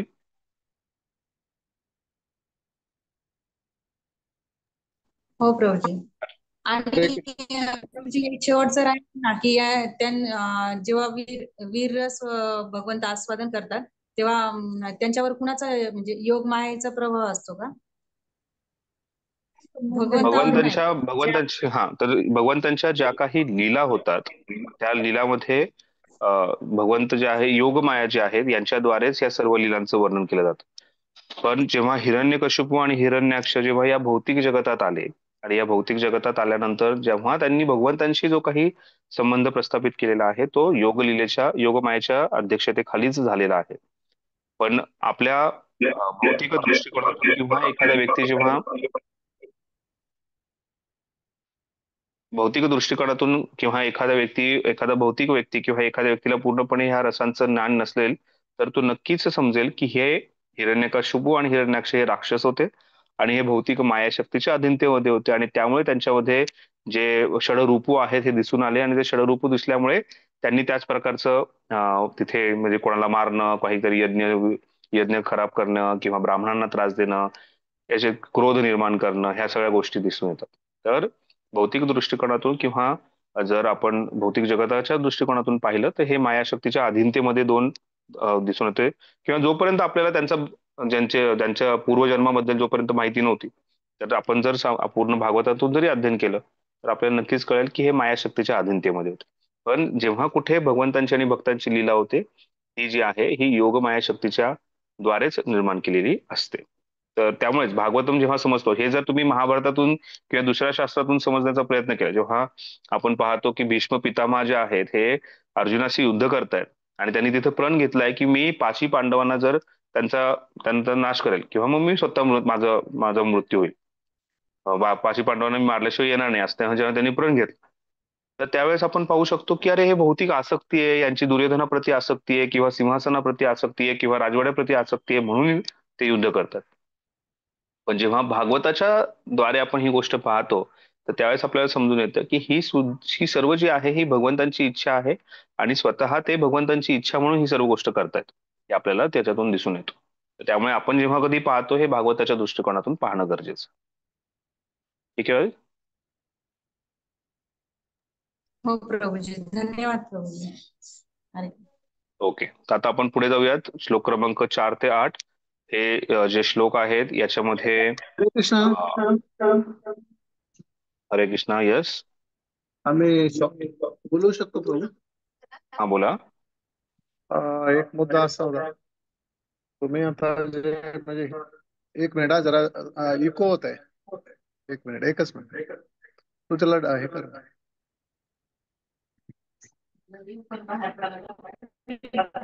नाही फक्त आवाज माताजींचा लाऊडस्पीकर बंद करा. माताजींचा लाऊडस्पीकर बंद करा तुम्ही. तर म्हणजे हा जो श्लोकाचा सार दिलाय ना तो असा दिलाय की म्हणजे हे स्टार्टिंग पॉइंट आहे. तिथं म्हणते की तुम्ही या भागवताचे आस्वादन करा, रुची घ्या, कारण हे कल्पवृक्षाचे परिपक्व झालेले फळ आहे. नंबर 1. नंबर 2, तुम्ही असं सांगितलं की भगवान श्रीकृष्ण म्हणजे वेदाचा सार काय आहे की बाबा भगवान श्रीकृष्णांना जाणणे, म्हणजे कृष्णाला आपण म्हणजे भगवत स्वरूपामध्ये जाणे. जसं तुम्ही तिथं पानक नरसिंहाचं उदाहरण दिलं, ते पूजा करतोय परंतु तो हे जाणत नाही की हे साकार रूपामध्ये आहे. बरोबर. तो म्हणतो की हे निराकार आहे, फक्त इथं तुम्ही हे करा. म्हणजे तर आता ह्या तिन्हींचा बेस जर घेतला आणि आपण जे काही म्हणजे मला वाटतं जाणण्याचं, म्हणजे आता आपण इथून पुढे भागवतम हे करणार आहे, तर आपण ऍज इट इज स्वीकारलं पाहिजे. आपण ह्याच्यात जर खूपच फाटे फोडत राहिलो तर मला असं वाटतं की कुठंतरी ते आपण मूळ उद्देशापासून हे जातो. कारण इथं काय सांगितलंय तुम्ही, ह्याचा आस्वाद घ्या. आता दुसरं या इथं आस्वाद घ्यायच्या म्हणजे पुढे पुढे आपल्याला जायला पाहिजे, काही सुरुवात आहे की आस्वाद घेण्यासाठी आपण जर मग ते बाकीचे प्रश्न आपण विचारत राहिलो तर मला असं वाटतं, असं नाही का की आपण ते खूप फाटे फोडतो. बिंग म्हणजे कृष्णाच्या लीला जाणायचे, कृष्णाचं भागवतम जाणायचं, ह्याच्यातल्या ऍज इट इज स्वीकारण्याची प्रवृत्ती आपली जास्त असावी असं मला वाटतं. माझं बरोबर असेल किंवा चुकीचं असेल तर कृपया त्याचं म्हणजे विश्लेषण करा. बरोबर आहे. तुम्ही जो मुद्दा मांडलाय तो अतिशय महत्वाचा आहे. त्याच्यामध्ये प्रणिपात जो आहे, ते 3 विधींचं जे मी वर्णन केलं, प्रणिपातेन परिप्रश्नेन आणि सेवया, त्याच्यामध्ये नम्रतेने प्रभुपाद तात्पर्यामध्ये 3 ठिकाणी तुम्ही जर पाहिलं, 3 ठिकाणी ह्या गोष्टीचं वर्णन करतात की नम्रतेने हे स्वीकार करणं गरजेचं आहे. हे जेव्हा सांगितलं, किंवा त्याच्या आधी आपण पाहिलं दुसऱ्या श्लोकामध्ये पृथ्वी शुश्रुभिक्ष क्षणात जेव्हा वर्णन केलंय की तीव्रतेने याचा स्वीकार करणं गरजेचं आहे, लगेच जो आहे या रसाचं आस्वादन करण्यासाठी स्वीकार करणं गरजेचं. आणि त्यामुळेच सुरुवातीला जेव्हा ह्या गोष्टींचं वर्णन करण्यात आलेलं आहे की या 3 श्लोकातून आपल्याला संबंध, अभिधेय आणि प्रयोजन या गोष्टीचं जेव्हा वर्णन केलंय, त्यातून सांगतायत भगवंत सुखदेव गोस्वामी किंवा आचार्य वृंद आपल्याला सांगतायत की हे जे आहे हे सर्व काही आहे, हे सर्वोत्तम आहे. आणि त्यामुळे दृढ विश्वासाने आपण, दृढ श्रद्धेने या गोष्टीला पण स्वीकार करायचा आहे. आणि ती श्रद्धा दृढ करण्यासाठी जर आपण परिप्रश्नेनं प्रश्न विचार, जेव्हा आपण विधीचं वर्णन करतोय ते पहिल्यांदा नम्रतेने लगेच स्वीकार करणं गरजेचं आहे. हे सर्व काही आहे हे मानणं गरजेचं आहे. त्या प्रश्न निर्माण होऊ शकतात, त्या प्रश्नांची आपण चर्चा करून आपली जी काही शंका आहे ती शंका दूर करणं गरजेचं आहे. आणि ती दूर केल्यानंतर आपण पुढे जायचं. पण त्याच्यामध्ये सर्वात प्रामुख्याने आता हे समजून घेणं गरजेचं आहे, आपला जो पाया आहे तो पाया हा आहे की भागवतम जे आहे हे सर्व काही आहे. आणि हा जो आहे आपल्या वेदांचा सर्वसार आहे. वेदांचा सार असल्यामुळे यातून आपल्याला भगवंतांच्या प्रती प्रेम प्राप्त करायचं आहे, आणि त्या दृष्टीनेच आपण पुढे जाणं हे गरजेचं आहे. तर त्यामुळे तुम्ही जो मुद्दा मांडलाय तो महत्वाचा आहे. आणि त्याच्यातून जर काही आपल्या शंका असतील तर त्या शंकांचं निरसन करून आपल्याला पुढे जाणं गरजेचं आहे. ठीक आहे. तर आपण आता पुढे जाऊयात. श्लोक क्रमांक 4 ते 8 जे आहेत याचा आपण आपल्याला चर्चा करायची आहे. हे श्लोक जे आहेत या श्लोकाद्वारे आपल्याला सांगितलं की बाबा ठीक आहे, आता हे सुखदेव गोस्वामींनी याचं आस्वादन केलं आणि परीक्षित महाराजांना दिलं, पण त्यानंतर आपल्यापर्यंत हे भागवतम कसं पोहोचलं, तर त्याचं वर्णन करत असताना सांगितलं की एकेकाळी, वन्स अपॉन अ टाइम, खूप खूप काही वर्षापूर्वी, अशी काहीतरी आपण कथा ऐकतो ना की अमुक अमुक गाव होतं, अशा अशा ठिकाणी झालं होतं. तर आता इथं वर्णन केलं की कशा प्रकारे हे ज्ञान जे आहे हे आपल्यापर्यंत पोहोचलंय. तर ते पोहोचलेलं आहे हे नैमिषारण्यातून, आणि अशा नैमिषारण्यातून हे ज्ञान जे आहे हे सुत गोस्वामींनी शौनकादी ऋषींना वर्णन केलंय. आणि इथे पुढे वर्णन करण्यात आले आहे की कशा प्रकारे सुत गोस्वामी जे आहेत यांचे गुण जे आहेत ते वर्णन करण्यात आलेत. म्हणजे एखादा जो भागवत कथाकार असतो, जो व्यासस्थानावरती बसतो, त्याला हे समजून घेणं फार गरजेचं आहे, हे गुण समजून घेणं गरजेचं आहे की बाबा व्यासस्थानावर बसण्याआधी मी हे गुण जे आहेत व्यासस्थानावर बसणारा जो व्यक्ती आहे त्याचं. त्यामुळे इथे जे नैमिषारण्यातले जे साधू आहेत, जे शौनक ऋषी आहेत, ते सुत गोस्वामींचं गुणगान करतायत. आपण श्लोक क्रमांक 4 ते 8 याच्यामध्ये पाहत आपण हे जेव्हा अभ्यास करतोय तेव्हा हे याला अकॅडमिकली सुद्धा पाहणं गरजेचं आहे.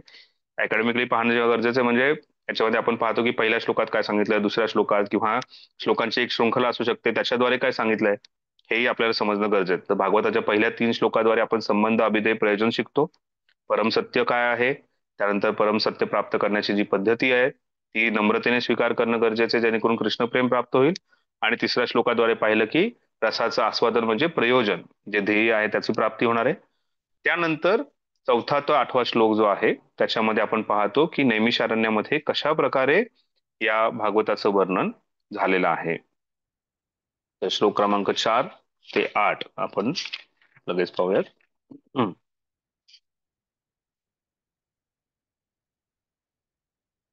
निमिषे निमिष क्षेत्रे ऋषया शौनक आदया सत्र सर्व सर्व स्वगाय लोकाय सहस्त्र सममासत. भाषांतर. एकदा नैमिषारण्य या वनातील, आता इथे जेव्हा मला एक सूचना द्यायची होती, जेव्हा कधी तुम्ही स्वतः वाचता ही भागवतम त्यावेळेस कृपया शब्दार्थही वाचा, कारण प्रभुपादांनी खूप कष्ट घेतले ते शब्दार्थ देण्यासाठी आणि त्यातून आपल्याला श्लोकही समजू शकतो आणि पाठांतर करण्यासाठीही सोपं जाऊ शकतं. आता वेळेअभावी आपण श्लोकाचं जे शब्दार्थ आहे तिथे जात नाहीये, पण भाषांतर आणि तात्पर्य पाहणार आहोत. भाषांतर. एकदा नैमिषारण्य या वनातील पवित्र ठिकाणी श्री शौनक प्रमुख महर्षींनी भगवान आणि त्यांचे भक्त यांना संतुष्ट करण्याकरता 1000 वर्ष चालणारा एक महान यज्ञ केला. तर इथे एक महान यज्ञ झालेला आहे नैमिषारण्यामध्ये, आणि हा नैमिषारण्यामध्ये जो यज्ञ आहे त्याच्यामध्ये शौनक ऋषी जे आहेत हे उपस्थित होते. तर नैमिषारण्य हे एक वन आहे, या वनामध्ये पवित्र ठिकाणी शौनक ऋषी आणि सुत गोस्वामी यांच्यात जो संवाद झालेला आहे तो एक महान यज्ञ झालेला आहे, आणि या यज्ञ जो आहे 1000 वर्ष हा यज्ञ चालू होता. श्लोक क्रमांक 5 आपण पुन्हा जाणार आहोत तात्पर्यात, पण 5 नंबर श्लोक आपण वाचून पुन्हा जाऊयात. तर एकदा तू मुनया प्रापर हर्तु हुताग्नय संस्कृतम सुतमान मासिनम प्रपुष्य हृद मादरात. एके दिवशी यज्ञांनी प्रज्वलित करून प्रातःकालीन कर्तव्य संपवून आणि श्री सुत गोस्वामींना आदरपूर्वक आसन देऊन त्या महर्षींनी सन्मानपूर्वक खालीलप्रमाणे पृष्ठा केली. तर इथे इथून पुढे ऋषी उचू ह्या जे ऋषी जे आहेत त्यांचं वर्णन करण्यात आलेलं आहे. तर इथे आपण पाहतो की कशा प्रकारे भागवतात सांगण्यात आलंय की इथे सुत गोस्वामी यांच्याकडे 1000 वर्ष, यांच्याद्वारे 1000 वर्षांचा यज्ञ झाला. त्या यज्ञामध्ये शौनक ऋषी उपस्थित होते. जेव्हा यज्ञ जो आहे यज्ञकुंड आणि यज्ञकुंडात पूर्णपणे अग्नी प्रज्वलित झाला, यज्ञ पूर्ण झाला, आणि त्यानंतर इथे काही प्रश्न जे आहेत हे विचारण्यात आलेले आहेत, आणि हे 6 प्रश्न जे आहेत हे अतिशय महत्वाचे आहेत. भागवताच्या पूर्ण श्रीमद भागवतम ग्रंथ जो आहे हा या 6 प्रश्नांवरती आधारित आहे. या 6 प्रश्नांचं उत्तर आहे थोडक्यात आपण पाहू शकतो, हे शौनक ऋषी जे आहेत यांनी हा विचारलेला आहे. आणि शौनक ऋषींनी हा प्रश्न सुत गोस्वामींनाच का विचारला, कारण जेव्हा सुखदेव गोस्वामी आणि परीक्षित महाराज यांच्यात संवाद झाला होता तिथे हजारो ऋषीमुनी होते, त्यात एक जे व्यक्ती उपस्थित होते ते म्हणजे सुत गोस्वामी तिथे उपस्थित होते. स्वतः सुत गोस्वामींनी डायरेक्टली हे सुखदेव गोस्वामींकडून ऐकलेलं आहे, आणि त्यामुळे काही कालांतरानंतर शौनक ऋषी आणि सुत गोस्वामी यांच्यात जो यज्ञ झालेला आहे त्या यज्ञामध्ये तिथे शौनक ऋषींनी हा इथे जे प्रश्न विचारले त्याचं सविस्तर उत्तर म्हणजे श्रीमद भागवतमचे बाकीचे स्कंद किंवा श्लोक आहेत. तात्पर्य. श्लोक क्रमांक 4. प्रथम 3 श्लोकात श्रीमद भागवताची प्रस्तावना झाली. आता या महान साहित्याचा मुख्य विषय प्रस्तुत करण्यात येत आहे. श्रीमद भागवताचे व्याख्यान प्रथम सुखदेव गोस्वामींनी केल्यानंतर नैमिषारण्यानंतर दुसऱ्या वेळी त्या व्याख्यानाचा पुनरुच्चार झालेला आहे. वायवित तंत्रात असे म्हणले आहे की या विशिष्ट विश्वाचे शिल्पकार ब्रह्मदेव यांनी संपूर्ण विश्वाला घेरील अशा एका महान चक्राचे चिंतन केले. या महान चक्राची नाभी हे नैमिषारण्य नामक ठिकाण आहे. त्याचप्रमाणे वराह पुराणात नैमिषारण्याचा दुसरा एक उल्लेख आहे. तेथे असं म्हटले आहे की या ठिकाणी यज्ञ केलेला राक्षसी लोकांची शक्ती कमी होते, म्हणून ब्राह्मणांनी अशा प्रकारचे यज्ञ नैमिषारण्यात करण्याचे पसंत केले. भगवान विष्णूंचे भक्त त्यांच्या प्रसन्नतेसाठी सर्व प्रकारचे यज्ञ करतात. भक्त नेहमी भगवंतांच्या सेवेत आसक्त असतात, आणि पतित असे हे जे जीव आहेत ते भौतिक अस्तित्वाच्या आनंदात मग्न असतात. भगवद्गीतेतही असे म्हटले आहे की भगवान विष्णूंना आनंद देण्याव्यतिरिक्त दुसरा कोणताही कारणाकरता भौतिक जगातात जे काही केले जाते ते पुढील बंधनात कारण होते. म्हणून असे बजावून सांगितले आहे की सर्व कर्म विष्णूंच्या आणि त्यांच्या भगवंतांच्या संतोषार्थ यज्ञिक दृष्टीने केले पाहिजेत. त्यामुळे प्रत्येकाला शांतता लाभेल, या सर्वांचा उत्कर्ष होईल. तर नैमिषारण्य जे आहे हे पूर्ण ब्रह्मांड जे आहे त्या ब्रह्मांडाचा केंद्रबिंदू आहे, आणि या केंद्रबिंदूमध्ये जेव्हा यज्ञ होतात त्यावेळेस ज्या काही वाईट शक्ती आहेत किंवा राक्षसी शक्ती आहेत त्यांचा नाश होतो आणि त्यामुळे या ठिकाणी यज्ञ होणं गरजेचं आहे. आणि त्यामुळे तिथे सुत गोस्वामी आणि शौनक ऋषी जे आहेत हे यज्ञ करतायत. आणि ह्या यज्ञामध्ये सर्वात प्रमुख गोष्ट जी आहे तिथे म्हणजे भगवंतांचं चिंतन होतंय आणि भगवंतांच्या बद्दल चर्चा, त्यांच्या गुण रूप लीलांची चर्चा होतीये. आणि त्यामुळे हे तो जो यज्ञ आहे, श्रवण यज्ञ जो आहे, हा अतिशय महत्वाचा आहे. पुढे भगवंत सांगतायत, प्रभुपाद सांगतायत की कशा प्रकारे यज्ञ जो आहे हा फक्त विष्णू आणि त्यांच्या भक्तांच्या संतुष्टीकर्ते करणं गरजेचं आहे. यज्ञ जो आहे हा दुसऱ्या कोणाचेही संतुष्टीकर्ता करणं गरजेचं नाही. यज्ञ या शब्दाचाच अर्थ आहे विष्णू. आणि त्यामुळे आपण पाहतो की कुठलाही यज्ञ असू दे, कर्मकांडातही जर तुम्ही यज्ञ पाहिले तर त्या यज्ञाची सुरुवात, मध्य आणि अंत जे आहे ही विष्णूच आहे. म्हणजे सुरुवातीला पाहतो आपण ओम केशवाय नमः, नारायण नमः, माधवाय नमः, गोविंदाय नमः अशी सुरुवात यज्ञाची केली जाते. म्हणजे भगवंतांचे जे वेगवेगळे नाव आहेत किंवा आचमन विधी आहे त्याच्याद्वारे भगवंतांची सुरुवात म्हणून भगवंत आहे. आणि शेवटी सुद्धा जेव्हा पूर्ण आहुती होते ती पूर्ण जे आहे आहुती आहे श्रीकृष्ण अर्पणम, केशव अर्पणम अशी करून जी आहे ही पूर्ण आहुती होते. तर त्यामुळे वेदाचा वेद जो आहे त्याला विष्णू असं म्हटलेलं आहे. आणि कुठलाही वेद जो आहे त्या वेदाच्या संतुष्टी म्हणजे भगवंतांना, विष्णूंना संतुष्ट करण्यासाठी करावा असं प्रभुपाद इथे वर्णन करतायत.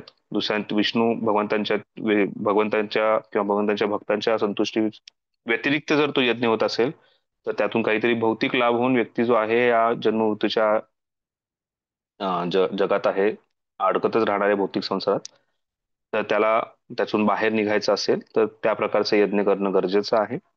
इथे विशेष करून निमिषारण्याचं वर्णन केलंय. निमिषे निमिष क्षेत्रे असं वर्णन करण्यात आलंय. तर ते नैमिषारण्य नावाचं एक प्रसिद्ध वन आहे. त्या नैमिषारण्य वनामध्ये इथं विष्णूंच्या प्रसन्नतेसाठी यज्ञ केला आहे. तर त्या यज्ञाचा आणि त्याच्यातून पुढे जे प्रश्न विचारलेत त्याचं पुढे वर्णन करण्यात आलेलं आहे. सामान्यतः जे थोर ऋषीमुनी असतात ते लोकांच्या कल्याणार्थ नेहमी उत्सुक असतात. म्हणून शौनक मुनी प्रस्तुत ऋषी आणि इतर निमिषारण्यांच्या पवित्र स्थानी मोठे यज्ञ समारंभ चालू करण्याच्या कार्यक्रमाकरिता जमलेले होते. लोकांना शांतता आणि मंदमती समृद्धीचा योग्य मार्ग कोणता हे माहीत नसते. तथापि ऋषीमुनींना तो मार्ग माहीत असतो व म्हणून सर्व मनुष्यांच्या कल्याणार्थ ज्या योगे जगात शांतता नांदेल अशी कर्मे करण्याकरता नेहमी उत्सुकता असतात. ते सर्व जीवांचे खरे मित्र आहेत आणि सर्व त्रास सोसूनही ते सर्व लोकांच्या हिताकरता भगवंतांच्या सेवेत सतत निमग्न असतात. भगवान विष्णूंची तुलना एखाद्या मोठ्या वृक्षाशी करता येते आणि देवदेवता, मनुष्य, सिद्ध, चारण, विद्याधर त्यांचा समावेश आहे. असे आणि इतर सर्व जीव हे त्यांच्या वृक्षाच्या फांद्या, डहाळ्या आणि पाने आहेत. वृक्षांच्या मुळाला पाणी घालण्याने वृक्षाच्या सर्व भागांचे आपोआपच पोषण होते. ज्यांच्या फांद्या आणि पाने वृक्षातून अलग झालेली आहेत त्यांना त्यांना फक्त तृप्त करणे शक्य नसते. अलग झालेल्या फांद्या आणि पाने यांना जरी पाणी घालण्याचा सर्व प्रकारे प्रयत्न केला तरी त्यांच्या फांद्या आणि पाने हळूहळू सुकतात. त्याचप्रमाणे जेव्हा मानव समाज अलग अलग फांद्या आणि पाने यांसारख्या भगवंतांपासून अलग होतो तेव्हा त्याला पाणी घालून काहीही उपयोग होत नाही. जो कोणी तसे करण्याचा प्रयत्न करतो तो आपली शक्ती, उपाय आणि साधने केवळ वाया घालवित असतो. आधुनिक जडवादी समाज या भगवंतांच्या संबंधातून अलग झालेला आहे आणि नास्तिकवाद पुढाऱ्यांच्या सर्व योजना पदोपदी खात्रीने निष्फळ होतात. तरीही त्यांना याबद्दल कोणतीही जागृती नाही. या युगामध्ये भगवंतांचे पवित्र नामाचे सामूहिक रीतीने संकीर्तन करणे हा आध्यात्मिक जागृतीचा संमत मार्ग आहे. भगवान श्री चैतन्य महाप्रभूंनी मार्ग आणि साधने अत्यंत शास्त्रशुद्ध रीतीने दर्शवलेले आहेत आणि बुद्धिमान लोकांनी वास्तविक शांतता आणि भरभराट आणण्याकरता त्यांच्या संदेशाचा लाभ घ्यावा. त्याच हेतूने श्रीमद भागवतात पुराण प्रस्तुत करण्यात आलेले आहे. पुढे हे अधिक विस्तार स्पष्ट केलेले आहे. तर या श्लोकाद्वारे प्रभुपाद आपल्याला समजून सांगतायत की कशा प्रकारे हा यज्ञ जो आहे हा विष्णूंच्या संतुष्टीसाठी केलेला आहे, ज्याच्याद्वारे जे काही राक्षसी शक्ती आहे त्यांचा नाश होतो. प्रभुपाद पुढे सांगतात की यज्ञ जो आहे हा विष्णूंच्या संतुष्टीसाठी करावा. विष्णूंच्या संतुष्टीसाठी केलेला यज्ञ म्हणजे झाडाच्या मुळाला पाणी घालण्यासमान आहे. पण दुर्भाग्याने भौतिक आनंद प्राप्तीसाठी, काहीतरी भोग प्राप्तीसाठी व्यक्ती जे आहे हा वेगवेगळ्या फांद्या, फळे, पाने यांना पाणी घालतो. त्यामध्ये ज्याची तुलना जे आहे हे वेगवेगळ्या प्रकारचे देवी देवता किंवा वेगवेगळ्या प्रकारचे सिद्ध, चारण, विद्याधर यांची केलेली आहे. किंवा काही प्रकारे व्यक्ती जो आहे हा मनुष्यांची ही सेवा करतो किंवा मनुष्यांना संतुष्ट करण्याचा प्रयत्न करतो. अशा गोष्टींचा प्रयत्न करणं म्हणजे व्यर्थ आहे. आपल्याला जे आहे, जे मूळ म्हणजे विष्णू जे आहेत त्यांनाच फक्त प्रसन्न करणे, त्यांच्याच प्रित्यर्थ यज्ञ करणं गरजेचं आहे. आणि सर्वात प्रमुख यज्ञ जो आहे हा श्री चैतन्य महाप्रभूंनी जर सांगितलाय तो म्हणजे संकीर्तनाचा यज्ञ आहे. आणि या संकीर्तनाच्या यज्ञातूनच व्यक्ती जो आहे हे कृष्ण प्रेम प्राप्तीचं जे फळ आहे हे प्राप्त करू शकतो. आणि पुढे त्याच वर्णन 5व्या श्लोकात प्रभुपाद करतायत की कशा प्रकारे असा जो यज्ञ जो आहे, हा यज्ञाचा अग्नी जो आहे हा प्रज्वलित केलाय. आणि हा अग्नी प्रज्वलित केल्यानंतर ऋषीमुनी जे आहेत हे पुढे सुखदेव गोस्वामींचं गुणगान करत, त्यांच्या गुणांचं गुणगान करत पुढे ते चर्चा करतायत की कशा प्रकारे 6 प्रमुख प्रश्न जे आहेत त्यांनी ते विचारलेले आहेत. श्लोक क्रमांक 6. ऋषु उवाच त्वया खलु पुराणानि सेतिहासानि चानघ आख्यातानि अपि अधीतानि धर्मशास्त्रानि यान्यत. भाषांतर ऋषी म्हणाले, हे आदरणीय सुत गोस्वामी, तुम्ही पूर्णपणे निर्दोष व निष्पाप आहात. धार्मिक जीवनात प्रसिद्ध असलेल्या अशा सर्व धर्मग्रंथात तुम्ही पारंगत आहात. तसेच पुराण आणि इतिहास यातही तुम्ही पारंगत आहात, कारण तुम्ही योग्य मार्गदर्शनाखाली त्याचे अध्ययन केले आहे आणि यावर व्याख्यानही केलेले आहे. इथे आपण पाहतो की सुखदेव गोस्वामी जे आहेत त्यांच्या काही गुणांचं वर्णन करण्यात आलेलं आहे. अनघ हे त्यांचे एक वर्णन केलेलं आहे की अनघ जे आहेत म्हणजे तुम्ही निर्दोष आणि निष्पाप आहात. अघ कशाही प्रकारचे अघ म्हणजे तुमच्यामध्ये पाप नाहीये, तुम्ही पूर्णपणे निष्पाप आहात. त्यानंतर पुढे सांगितलंय त्यांच्याबद्दल, त्वया खलु पुराणानी ऐतिहासानी च अनघ आख्यातानी अपि अधीतानी. तुम्ही ह्या गोष्टीचं स्पष्ट केलंय, आख्यान केलेलं आहे तुम्ही. आणि त्याचबरोबर तुम्ही अधीतानी म्हणजे अध्ययन केलेलं आहे. तर सुखदेव गोस्वामी जे आहेत, सुत गोस्वामी आहेत, यांनी काय केलेलं आहे, अधीतानी हे शास्त्राचं पूर्णपणे, शास्त्र जे आहेत, वेद आहेत, पुराण आहेत, त्याचं पूर्णपणे इतिहास आहे, त्याचं पूर्णपणे त्यांनी अध्ययन केलेलं आहे. अधीतान आख्यातानी. आणि त्याचप्रकारे तुम्ही त्याचं आख्यान म्हणजे प्राख्यान केलेलं आहे, त्यात तुम्ही पूर्णपणे हे समजून सांगितलेलं आहे, स्पष्टपणे व्यक्त केलेलं आहे. फक्त जसं आपण पाहतो की एक ब्राह्मण जे आहे त्याचे गुण जेव्हा वर्णन केले जातात, त्याचे गुण वर्णन करताना सांगितलं जातं यजन याजन पठन पाठन. तर त्याच्यामुळे तो काय करतो, यज्ञ करतो, त्याच्यानंतर पठन करतो, अध्ययन करतो, आणि पाठन म्हणजे तो व्यक्ती जो आहे हा समोरच्याला पूर्णपणे समजून सांगतो. तशाच प्रकारे इथे सुत गोस्वामींचं वर्णन करताना सांगितलंय की तुम्ही अधीतानी आणि आख्यातानी या दोन्ही गुण त्यांचे वर्णन केले, की तुम्ही हे पूर्णपणे ऐकलेलं आहे, समजून घेतलेलं आहे वैदिक शास्त्र, आणि त्याचबरोबर तुम्ही जे आहे हे सर्व वैदिक शास्त्र जे आहे हे समजूनही सांगितलेले आहे. तुम्ही वेदविधाम श्रेष्ठम, तुम्ही जे आहेत हे श्रेष्ठ आहात. तुम्ही पूर्ण जे ज्ञान आहे हे अतिशय व्यवस्थितपणे समजतं. पुढच्या श्लोकात त्याचं वर्णन केलेलं आहे. यानी वेदविताम श्रेष्ठो भगवान वादरायण अन्ये च मुनये सुतः परावर विदो विदू. तर इथे त्यांचं वर्णन करतात, जेव्हा वेद विदाम असं वर्णन केलेलं आहे की तुम्ही फार श्रेष्ठ आहात, तुम्ही वेद विदाम आहात, तुम्ही वेदांतिष्ठ आहात, तुम्ही वेदांचं पूर्णपणे अतिशय व्यवस्थितपणे अध्ययन केलेलं आहे, तुम्ही वेद जाणणारे आहात पूर्णपणे, आणि तुम्ही श्रेष्ठ आहात.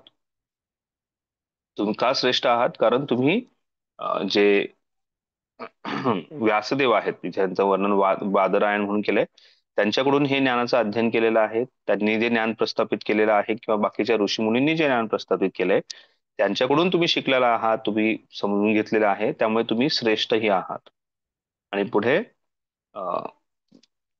8व्या श्लोकामध्ये त्यांचं वर्णन केलेलं आहे सौम्य. वेद्यम तु त्वम सौम्यम तत्सर्वम तत्वस्थ गुण वेद्यम तु वेथ्य त्वम सौम्य तत्सर्व तत्वस्व अनुग्रहात ब्रूयो स्निग्धस्य शिष्यस्य गुरुयो गुह्यतमम. तर इथेही त्यांच्या दोन गुणांचं वर्णन केलंय, सौम्य आणि स्निग्धस्य. तुम्ही जे आहात हे अतिशय शुद्ध आहात, सौम्य आहात, अतिशय तुम्ही साधे आहात, साधारण आहात, तर तुम्ही अतिशय शुद्ध आहात. आणि त्याचबरोबर स्निग्धस्य. स्निग्धस्य म्हणजे जसं एखादं तूप आहे किंवा लोणी आहे, ते स्निग्ध असतं. स्निग्ध गोष्टीमध्ये त्याचं वर्णन केलं जातं. तशाच प्रकारे तुम्ही अतिशय कुठेही मिळून मिळून मिसळून जाणारे आहात, की तुम्ही जे आहात ते अतिशय नम्र आहात. तुम्ही जे आहात ते एक एक गुरुचा एक उत्कृष्ट जे गुण आहेत, तशा प्रकारे तुम्ही गुरुचे एक उत्कृष्ट गुरु आहात आणि तुम्ही स्निग्ध आहात असं सांगण्यात आलेलं आहे. म्हणजे त्यांच्या नम्रतेचंही वर्णन करतात. तर या 3 श्लोकांद्वारे श्लोक क्रमांक 6, 7, 8 या श्लोकांद्वारे इथे ऋषीमुनी जे आहेत हे सुखदेव गोस्वामींचं गुणगान करतायत आणि त्यानंतर पुढे चर्चा करतात. ही अतिशय महत्वाची गोष्ट आहे स्मॉल की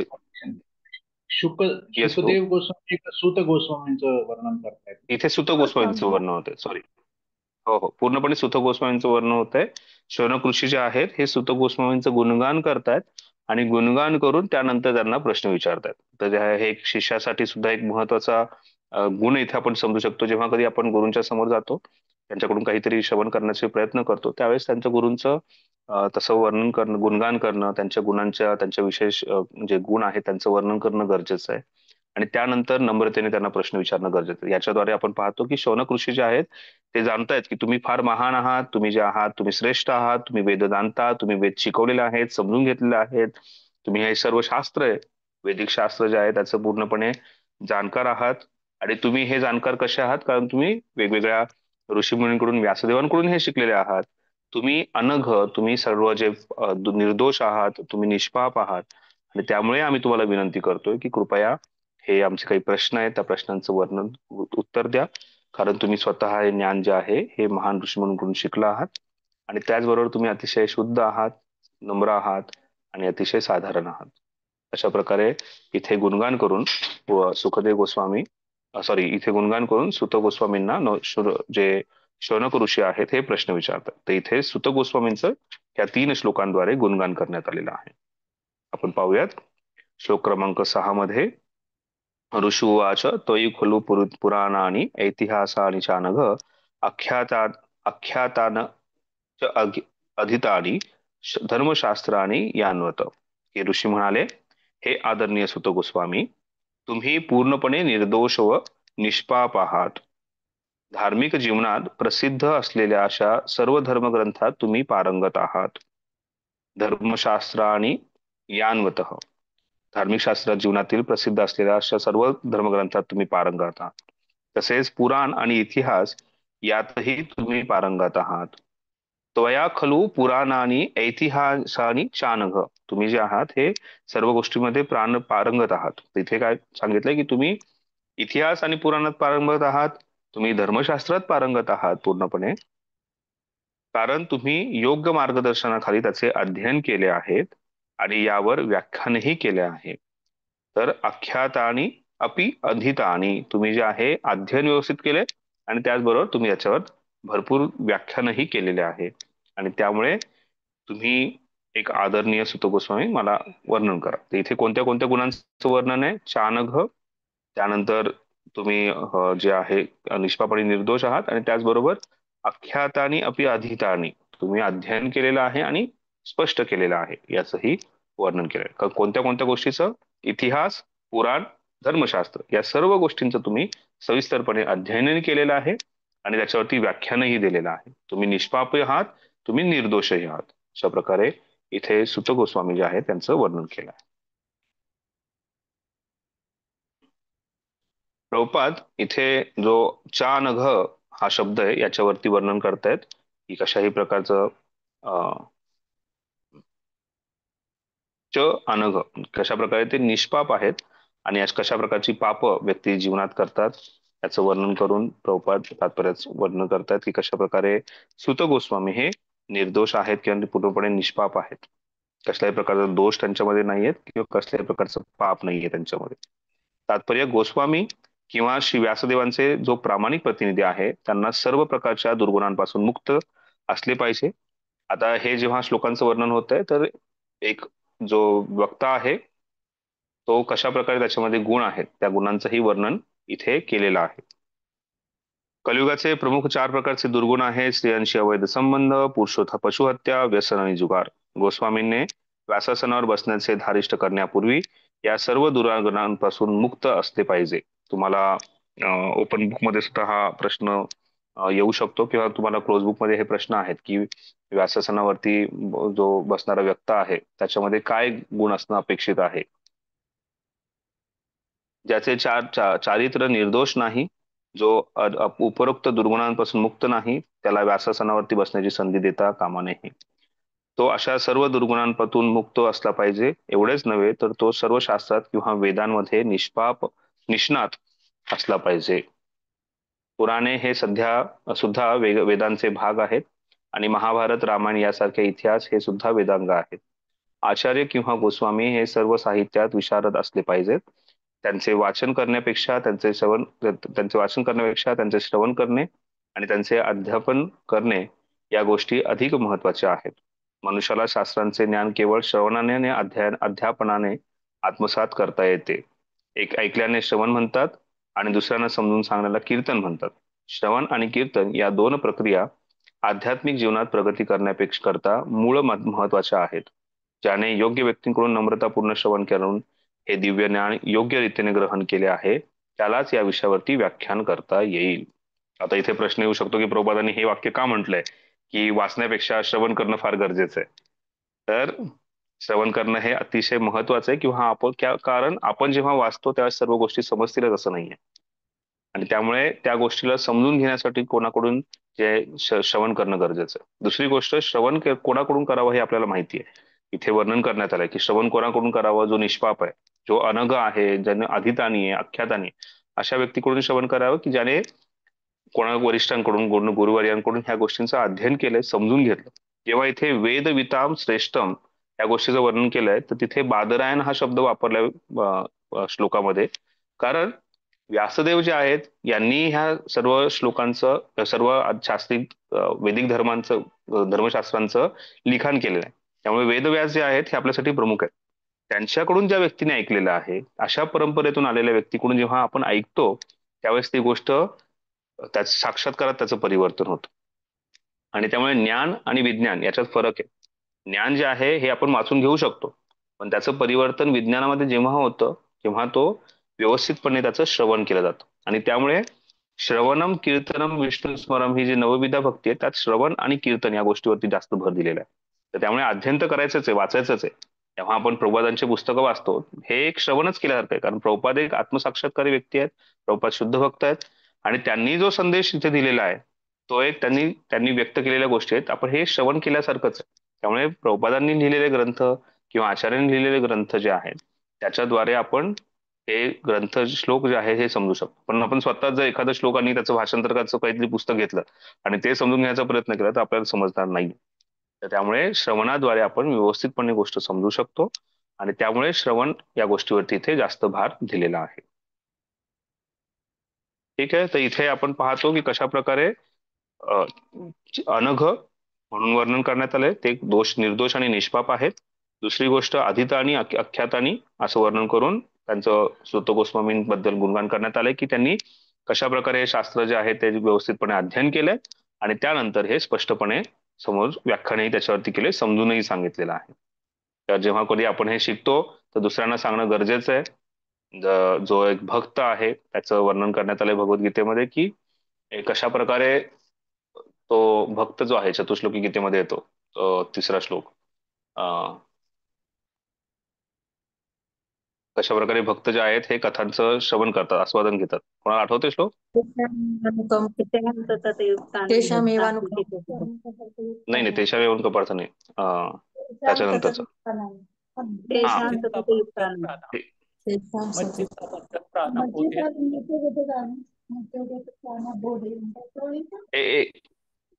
हा येस काय काय काय म्हणाल? मच्चित्त मद्गदा प्राणा बोधयंत परस्परम कथयंतश्च माम नित्यम तुष्यन्तिश्च रमन्तिश्च. तो जो भक्त जो आहे हा कथयंतश्च माम नित्यम तुष्यन्तिश्च रमन्तिश्च, तो जो आहे माझं कथन जे आहे हे नेहमी करत असतो. कथन चालू असतं.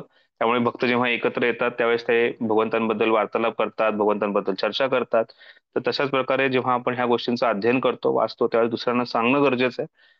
तर त्यावेळेस काय होतं, कथम कथयंतश्च माम नित्यम तुष्यंतिश्च रमंतीच, तो जो आहे हा अतिशय संतुष्ट होतो आणि तो या लीलांमध्ये, या गुणरूपमध्ये तो अतिशय रममाण असतो, अतिशय आनंदी असतो. आणि त्यामुळे या श्लोकाद्वारे श्रवणम आणि कीर्तनम या गोष्टींवरती भार दिलेला आहे. अधीतानी आख्यातानी, अध्ययनही करायचंय आणि दुसऱ्यांनाही सांगणं गरजेचं आहे. फक्त आपल्यात मध्येच ठेवायचं नाहीये. आणि त्यामुळे एक भक्त जो आहे त्याची तुलना केली जाते एका स्पंज असतो, त्या स्पंजमध्ये जेव्हा पाणी भरलं जातं तर तशाप्रमाणे तुलना केली जाते. तो एवढं एवढं कथन केलेलं आहे, एवढं श्रवण केलेलं आहे की त्याला थोडंसं जरी प्रेस केलं की लगेच ते पाणी बाहेर पडतं. एखादा स्पंज घेतला त्याला पाण्यात डुबवल्यानंतर थोडं दाबल्यानंतर पाणी बाहेर पडतं ना. तशा प्रकारे भक्त जो आहे तो त्याच्या लगेच मुखातून जे आहे हे भगवंतांचं गुणरूप लीलांचं वर्णन, नाम जे आहे त्याचं वर्णन होतं. तशा प्रकारे आपण असणं गरजेचं आहे. आणि त्यामुळे अधितानी आणि अखितानी याच्यातून आपण शिकतो की आपण व्यवस्थित ग्रंथांचं अध्ययन करायचंय. अध्ययन करण्याची विधी जी आहे ही श्रवण आहे आणि त्यानंतर त्या कीर्तन करून हे जे आहे व्यक्त करणं ही तेवढंच गरजेचं आहे. तर सुत गोस्वामी यांचं ऋषी इथे अशा प्रकारे गुणगान करतात. श्लोक क्रमांक 7 याच्यामध्ये जे गुण वर्णन केलेले आहेत, वेदविताम श्रेष्ठम असं वर्णन. यानी वेदविताम श्रेष्ठो भगवान बादरायण अन्ये च मुनय सूत परावरविदो विदुः. तर भाषांतर, हे सुत गोस्वामी तुम्ही वयोवृद्ध आणि ज्ञानवृद्ध आहात. इथे सांगितलंय की तुम्ही श्रेष्ठ जे वर्णन करण्यात आलंय त्याच्यामध्ये सांगितलंय की तुम्ही वयोवृद्ध आणि ज्ञानवृद्ध आहात. फक्त वयोवृद्ध होऊन चालणार नाहीये आपल्याला. म्हणजे फक्त असे बरेच व्यक्ती असतात ज्यांचं वय वाढलेलं असतं पण त्यांना पूर्णपणे ज्ञान नसतं. फक्त वयोवृद्ध होऊन चालणार नाहीये, आपल्याला ज्ञानवृद्ध होणं गरजेचं आहे. असे म्हणजे बऱ्याच वेळा इथं माझ्या समोर सगळे बसलेले वयोवृद्ध व्यक्ती आहेत, ज्ञानवृद्धही आहेत, सगळ्यांचं ज्ञानही प्राप्त केलेलं आहे. पण तरीही तुम्ही ऐकण्याचा प्रयत्न करताय कारण तुमची अशी अपेक्षा असू शकते की ह्या व्यक्तीने अध्ययन केलेलं आहे आणि त्यामुळे तो हा समजून सांगू शकतो. तर अशा वेळेस बऱ्याच वेळा असे जसं जसं सुखदेव गोस्वामी जेव्हा तिथे आले तर ते त्यांचा जस्ट आता जन्म झाला होता, 16 वर्षाचे होते, पण त्यांच्या समोर बरेचसे ऋषीमुनी होते जे हजारो वर्ष त्यांचं, हजार वर्षापूर्वी त्यांच्या पासून ते या संसारात होते. की असे बरेचसे ऋषीमुनी होते जे बरेच काही ज्ञान प्राप्त केले होते. पण इथे सुखदेव गोस्वामींकडून जेव्हा श्रवण करण्याची वेळ आली तेव्हा त्यांना सर्वांना माहिती होतं की सुखदेव गोस्वामी जे आहेत हे मुमुक्षु आहेत, हे मुक्त आत्मा आहेत आणि त्यामुळे त्यांच्याकडून ऐकणं गरजेचं आहे. आणि जेव्हा परीक्षित महाराजांना वर्णन करण्यासाठी त्यांनी सर्वांनी विनंती केली की तुम्ही बसा, जरी सर्वात लहान होते तरी त्यांच्याकडून समजून घेण्याचा प्रयत्न केला. तर ह्या श्लोकाद्वारे जेव्हा श्रेष्ठो या शब्दाचं वर्णन करण्यात आलेलं आहे की तुम्ही श्रेष्ठ आहात कारण तुम्ही वयोवृद्ध आहात आणि त्याचबरोबर तुम्ही ज्ञानवृद्धही आहात. तुम्ही हे ज्ञान जे आहे ह्याचं पूर्णपणे आस्वादन घेतलंय, समजून घेतलंय, कित्येक लोकांना वर्णनही केलेलं आहे आणि त्यामुळे तुम्ही ज्ञानवृद्धही आहात. आणि त्यामुळे तुम्ही हे कृपया आम्हाला समजून सांगा असं त्यांचं वर्णन आहे. तर इथे यानी वेदविताम श्रेष्ठो, तुम्ही जे आहेत हे वेदांचे ज्ञाते आहात, तुम्ही श्रेष्ठ आहात, तुम्ही महान आहात. त्यामुळे पुढे भाषांतर सांगतोय, त्यामुळे भगवंतांचे अवतार असणारे जे भगवान व्यासदेव यांच्या ज्ञानाशी तुम्ही परिचित आहात. भगवान बादरायण हा शब्द वापरलेला आहे. आता भगवान शब्द जो आहे आपण भागवतात पाहणार आहोत, काही ठिकाणी भगवान नारद मुनी असंही वर्णन येतं, भगवान व्यासदेव असं वर्णन करण्यात, बादरायण म्हणून वर्णन करण्यात आलेलं आहे. तर भगवान शब्द जो आहे हा काही वेळेस वेगवेगळ्या भगवंतांच्या महान भक्तांशीही त्याचं वर्णन करण्यात येतं. तर तिथे जेव्हा हा भगवान शब्द येतो त्यावेळेस तिथे आपण त्याला भगवान म्हणजे त्यांच्यामध्ये काहीतरी विशेष आहे, त्यांच्यामध्ये काहीतरी विशेष गुण आहे म्हणून त्यांची तसे भगवान म्हणून त्या शब्दाचं वर्णन करण्यात आलं असं सांगितलं.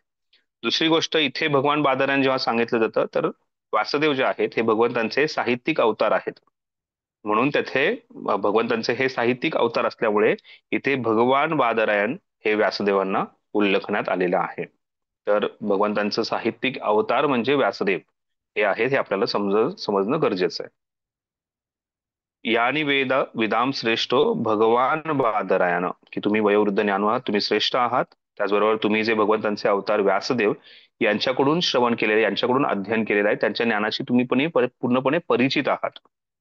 अन्यच मुनया सुत परावरय विदोवतु, तसेच सर्व प्रकारचे प्राकृत आणि अप्राकृत ज्ञानात जे परिपूर्ण निष्णात आहेत अशा ऋषीमुनींनाही तुम्ही जाणता, म्हणजे त्यांच्याकडूनही तुम्ही श्रवण केलेलं आहे. तर सुत गोस्वामी महान कसे आहेत? कारण त्यांनी फक्त स्वतः हे ज्ञान शिकलेलं किंवा समजून सांगितलेलं नाहीये. तर हे ज्ञान जे आहे हे त्यांनी व्यासदेव जे आहेत, जे भगवान बादरायण आहेत, जे भगवंतांचे साहित्यिक अवतार आहेत, त्यांच्याकडून हे ज्ञान समजून अध्ययन केलेलं आहे किंवा त्यांच्या ज्ञानाशी ते पूर्णपणे परिचित आहेत. फक्त तेवढंच नाही तर हे प्राकृत अप्राकृत ज्ञान जे आहे हे सर्व ज्ञान ते पूर्णपणे त्यांनी असे भरपूर ऋषीमुनी जे स्वतःही निष्णात होते अशा निष्णात निष्पाप ऋषीमुनी जे निष्णात आहेत ऋषीमुनी, त्या ऋषीमुनींकडून हे ज्ञान जे आहे हे अध्ययन केलेलं आहे. आणि त्यामुळे सुत गोस्वामी जे सांगणार आहेत हे नक्कीच उत्कृष्ट आहे, श्रेष्ठ आहे, ते आम्हाला जाणून घ्यायचं आहे. इथे वेदविदाम श्रेष्ठो, त्याचबरोबर ते जे आहे त्यांनी हे ज्ञान व्यासदेवांकडून आणि ऋषीमुनींकडून शिकलेलं आहे. पूर्णपणे त्या ज्ञानाशी ते परिचित आहेत, त्याचं असं वर्णन करण्यात आलेलं आहे. तर इथे वेदविदाम श्रेष्ठोच्या द्वारे विशेष करून इथे सांगितलंय की तुम्ही वेदांतामध्ये पारंगत आहात, कारण तुम्ही व्यासदेवांकडून आणि ऋषीमुनींकडून हे ज्ञान शिकलेलं आहात आणि त्यामुळे तुम्ही श्रेष्ठ आहात, तुम्ही वयोवृद्ध ज्ञानवृद्ध आहात. ठीक. पुढे श्लोक क्रमांक 8 मध्ये आपण तात्पर्य पाहूयात. श्रीमद भागवतम ब्रह्मसूत्र अथवा वादरायणी वेदांत सूत्रावरील स्वाभाविक भाष्य आहे. तर ब्रह्मसूत्र किंवा वादरायणी वेदांत सूत्र जे आहेत, म्हणजे वेदांत सूत्र आहेत, 4000 सूत्र आहेत वेदांतामध्ये. हे वेदांत सूत्र जे आहेत अतिशय क्लिष्ट आहे, समजणं अतिशय अवघड आहे व्यक्तींना. पण ह्या सर्व वेदांत सूत्रांवरची जी टीका टिप्पणी आहे ती म्हणजे श्रीमद भागवतम. म्हणजे आपण पाहतो की भगवद्गीतेवरती किंवा भागवतावरती आचार्यांनी टीका दिलेली आपली, आणि त्या टीकेद्वारे आपल्याला त्यात काय सांगितले अतिशय सविस्तरपणे समजू शकतो. तर तशाच प्रकारे वेदव्यासांद्वारे जे वेदांत सूत्रांवरची जी टीका आहे, टिप्पणी आहे, ती म्हणजे श्रीमद भागवतम आहे. तर श्रीमद भागवतम जे आहे हे ब्रह्मसूत्र किंवा वादरायणी वेदांत सूत्रावरील स्वाभाविक भाष्य आहे, वेदांत भाष्य आहे. हे स्वाभाविक भाष्य असे म्हटले आहे कारण श्री व्यासदेवांचे वेद साहित्यांचे सार अशी जी वेदांत सूत्रे व श्रीमद भागवतात अशा दोहोंचेही रचनाकार आहेत. श्रील व्यासदेवांकरित व्यतिरिक्त षडदर्शनाचे गौतम, कनाद, कपिल, पतंजली, जैमिनी, अष्टवक्र इत्यादी ऋषी आहेत. तर व्यासदेवांव्यतिरिक्त कोणते ऋषीमुनी आहेत, तर त्या ऋषीमुनींचेही प्रभुपादांनी वर्णन केले. गौतम ऋषी, कनाद ऋषी, कपिल मुनी, त्यानंतर पतंजली, जैमिनी ऋषी, अष्टवक्र मुनी, हे जे आहेत ऋषीमुनी जे आहेत यांनी सुद्धा या वेदांत सूत्रांचं अध्ययन केलेलं आहे, समजून घेतलेलं आहे. पण व्यासदेव जे आहेत यांनी हे वेदांत सूत्र लिहिलेले आहेत आणि त्याचबरोबर ह्या वेदांत सूत्राचा सार म्हणजे श्रीमद भागवतम सुद्धा व्यासदेवांनीच लिहिलेला आहे. अस्तित्ववाद पूर्णपणे वेदांत सूत्रात स्पष्ट केलेला आहे आणि इतर ज्या मनोधर्मी दार्शनिक पद्धती आहेत व त्यात सर्व कारणांचे मूळ कारणांचा जवळजवळ उल्लेख नाही. अशी सर्व दार्शनिक पद्धतीत निष्णात झाल्यानंतर इतर मनोधर्मी पद्धतींना न जुमानता वक्ता श्रीमद भागवताचा ईश्वरवादी दृष्टिकोन पूर्णपणे प्रस्तुत करू शकतो. श्रील सुत गोस्वामी योग्य अध्यापक आहेत, म्हणून नैमिषारण्यातील ऋषीमुनी त्यांच्या उच्चारणावरती आरूढ केले, त्यांना उच्च आसनावरती आरूढ केले. येथे श्री व्यासदेवांना भगवान असे संबोधण्यात आले आहे कारण ते अधिकृत शक्तावेश अवतार आहेत. तर भगवंतांचे वेगवेगळ्या प्रकारचे अवतार आहेत. तुम्ही जर हे पाहिलं तुम्हाला जे हँडबुक दिलेलं आहे त्या हँडबुक मध्ये वेगवेगळे भगवंतांचे अवतार आहेत. लीला अवतार आहे, गुण अवतार आहे, शक्तावेश अवतार आहे. त्या अशा वेगवेगळ्या अवतारांचं वर्णन करण्यात आलेलं आहे. त्यात शक्तावेश अवतार जे आहेत हे शिल व्यासदेव आहेत आणि हे शिल व्यासदेव जे शक्तावेश अवतार आहेत त्यांना इथे भगवान बादरायण म्हणून उल्लेखण्यात आलेला आहे. तर इथे प्रभुपाद तात्पर्य थोडक्यात सांगतायत की व्यासदेवांनी ह्या भागवताचं वर्णन केलेलं आहे जे वेदांत सूत्रांचं सार आहे. वेदांत सूत्रावरती एक योग्य प्रकारचं भाष्य आहे आणि हे योग्य प्रकारचं जे भाष्य आहे हे व्यासदेवांनी दिले. त्यात पारंगत जे आहेत हे सुत गोस्वामी आहेत आणि अशा पारंगत सुत गोस्वामींकडून आता हे जे ऋषी आहेत त्यांची ऐकण्याची इच्छा आहे. तर आतापर्यंत आपण पाहिलेले गुण अनघ, अधीतानी, अखितानी, वेदविताम श्रेष्ठ. आता आपण पाहणार श्लोक क्रमांक 8 मध्ये सौम्य आणि स्निग्ध. तर हे सुत गोस्वामी फक्त श्लोकांमध्ये वेदांमध्ये पारंगत पंडित नाही आहेत, पण त्याचप्रमाणे ते अतिशय नम्र आहेत आणि स्निग्ध आहेत. स्निग्ध म्हणजे ते कुठेही समाविष्ट होऊ शकतात. अतिशय नम्र आहेत ते, आणि या सौम्य उच्चाद्वारे अतिशय सरळ साधे शुद्ध आहेत ते. वेत्यम तम सौम्य तत्सर्व तत्त तत्वत्सत अनुग्रहात ब्रूयो स्निग्धस्य शिष्यस्य गुरवो गुह्यतम गुरय गुह्यम अपि उत. आणि तुम्ही नम्र श्रद्धायुक्त असल्या कारणाने जी कृपा एका सौम्य शिष्यावरती केली जाते, त्या कृपेचा तुमच्या गुरूंनी तुमच्यावरती पूर्णपणे वर्षाव केलेला आहे. म्हणून तुम्ही त्याचपासून शास्त्रशुद्ध रीतीने जे शिकला आहात त्याचे आम्हाला कथन करावे. गुरयो गुह्यम अपि उत संपन्न करणे. तुम्ही जे आपल्या गुरूंकडून शिकला आहात कृपया त्याचं आम्हाला कथन करा. तर इथे वेथ्यम तम सौम्य, तुम्ही जे आहात हे तज्ज्ञ आहात, तुम्ही हुशार आहात, पंडित आहात, पण त्याचबरोबर तुम्ही जे आहात हे सौम्य आहात. तुम्ही अतिशय साधे सरळ आणि पवित्र आहात. तत्सर्व तत्वत्स अनुग्रहात, तसं सर्व वास्तविकपणे तुम्ही जाणारे तत्वज्ञ आहात. तुम्ही तत्व पूर्णपणे समजून घेतलेले आहेत. अनुग्रहात कृपेने, हे कसं काय समजू शकलाय? कारण तुम्ही गुरुवर्यांकडून जी कृपा प्राप्त केलेली आहे, ही गुरुवर्यांनी ज्या कृपेमुळे तुम्ही हे सर्व काही समजू शकला आहात. तुमच्यावरती हा कृपेचा वर्षाव झालेला आहे. ब्रूयुः स्निग्धस्य शिष्यस्व गुरुयो गुह्यतमम्. तर तुम्ही हे कथन करावे, ही तुम्ही ब्रूयुः, तुम्ही कृपया याचं कथन करावं. काय कथन करावं? जे तुम्ही श्रद्धापूर्वक नम्रपणे हे जे काही ऐकलं आहात, तुम्ही नम्र आहात, श्रद्धायुक्त आहात, आणि तुम्ही नम्रतेने श्रद्धापूर्वक जे आपल्या गुरूंकडून ऐकलेलं आहात ते आध्यात्मिक गुरूंकडून ऐकलेले ज्ञान कृपया तुम्ही आम्हाला कथन करा. इथे सुत गोस्वामी जे आहेत हे सौम्य आणि स्निग्ध असे त्यांचे गुण आहेत. सौम्य म्हणजे अतिशय पवित्र, साधे आणि सरळ आहेत, आणि स्निग्धस्य म्हणजे अतिशय श्रद्धायुक्त नम्र असलेले असे तुम्ही भक्त आहात. आणि असे तुम्ही श्रद्धायुक्त नम्र त्याने जे गुरूंकडून ऐकलं आहे त्याचं कृपया आम्हाला वर्णन करा, ही विनंती आहे. तात्पर्य: आध्यात्मिक जीवनात यशप्राप्तीची गूढ म्हणजे श्री गुरूंना संतुष्ट करणे आणि त्या योगे त्यांचे आंतरिक आशीर्वाद प्राप्त करणे. श्रील विश्वनाथ चौधरी ठाकूर यांनी आपल्या गुरु अष्टकात म्हटले आहे की मी माझ्या गुरूंच्या चरण कमलाशी सादर वंदन करतो. वंदे गुरु श्री चरणारविंद. केवळ त्यांना संतुष्ट करून भगवंतांना संतुष्ट करणे शक्य आहे. यस्य प्रसादात भगवत प्रसादो यस्य अप्रसादात न गती कुतोपि. जर गुरूंची कृपा झाली तर भगवंतांची कृपा होऊ शकते. यस्य प्रसादात भगवत प्रसाद, यस्य अप्रसादात जर गुरूंची कृपा नाही झाली न गती कुतोपि, त्या व्यक्तीची कसल्याही प्रकारची गती होणार नाही, कसल्याही प्रकारची वृद्धी होणार. आणि त्यामुळे वंदे गुरु श्री चरणारविंद, त्यामुळे मी अशा गुरूंच्या चरणी प्रणाम करतो. धायंस्तु वंशस्य यशस्त्री संध वंदे गुरु श्री चरणारविंद. मी जे आहे हे 3 वेळेस त्यांच्या यशाचं गुणगान करतो, त्यांचं स्मरण करतो आणि त्यांच्या चरण कमलांना वंदन करतो. कारण त्यांच्या कृपेमुळेच भगवंतांची कृपा प्राप्त होणार आहे. त्यांच्या कृपेमुळे भगवंतांची कसलाही गती नाहीये. इथेही तेच वर्णन करण्यात आलेलं आहे की जेव्हा हे सांगतात की शिष्यस्य गुरुयो गुह्यमत, हे गुह्य ज्ञान जे आहे तुम्ही तुमच्या गुरूंकडून शिकला आहात, आणि त्यामुळे कृपया गुरूंकडून जो कृपा आशीर्वाद तुम्हाला प्राप्त झालेला आहे त्याचं कथाकथन तुम्ही इथे करावं, ही विनंती आहे. म्हणून हे आवश्यक आहे की शिष्य गुरूंशी आज्ञाधारक व एकनिष्ठ असावा.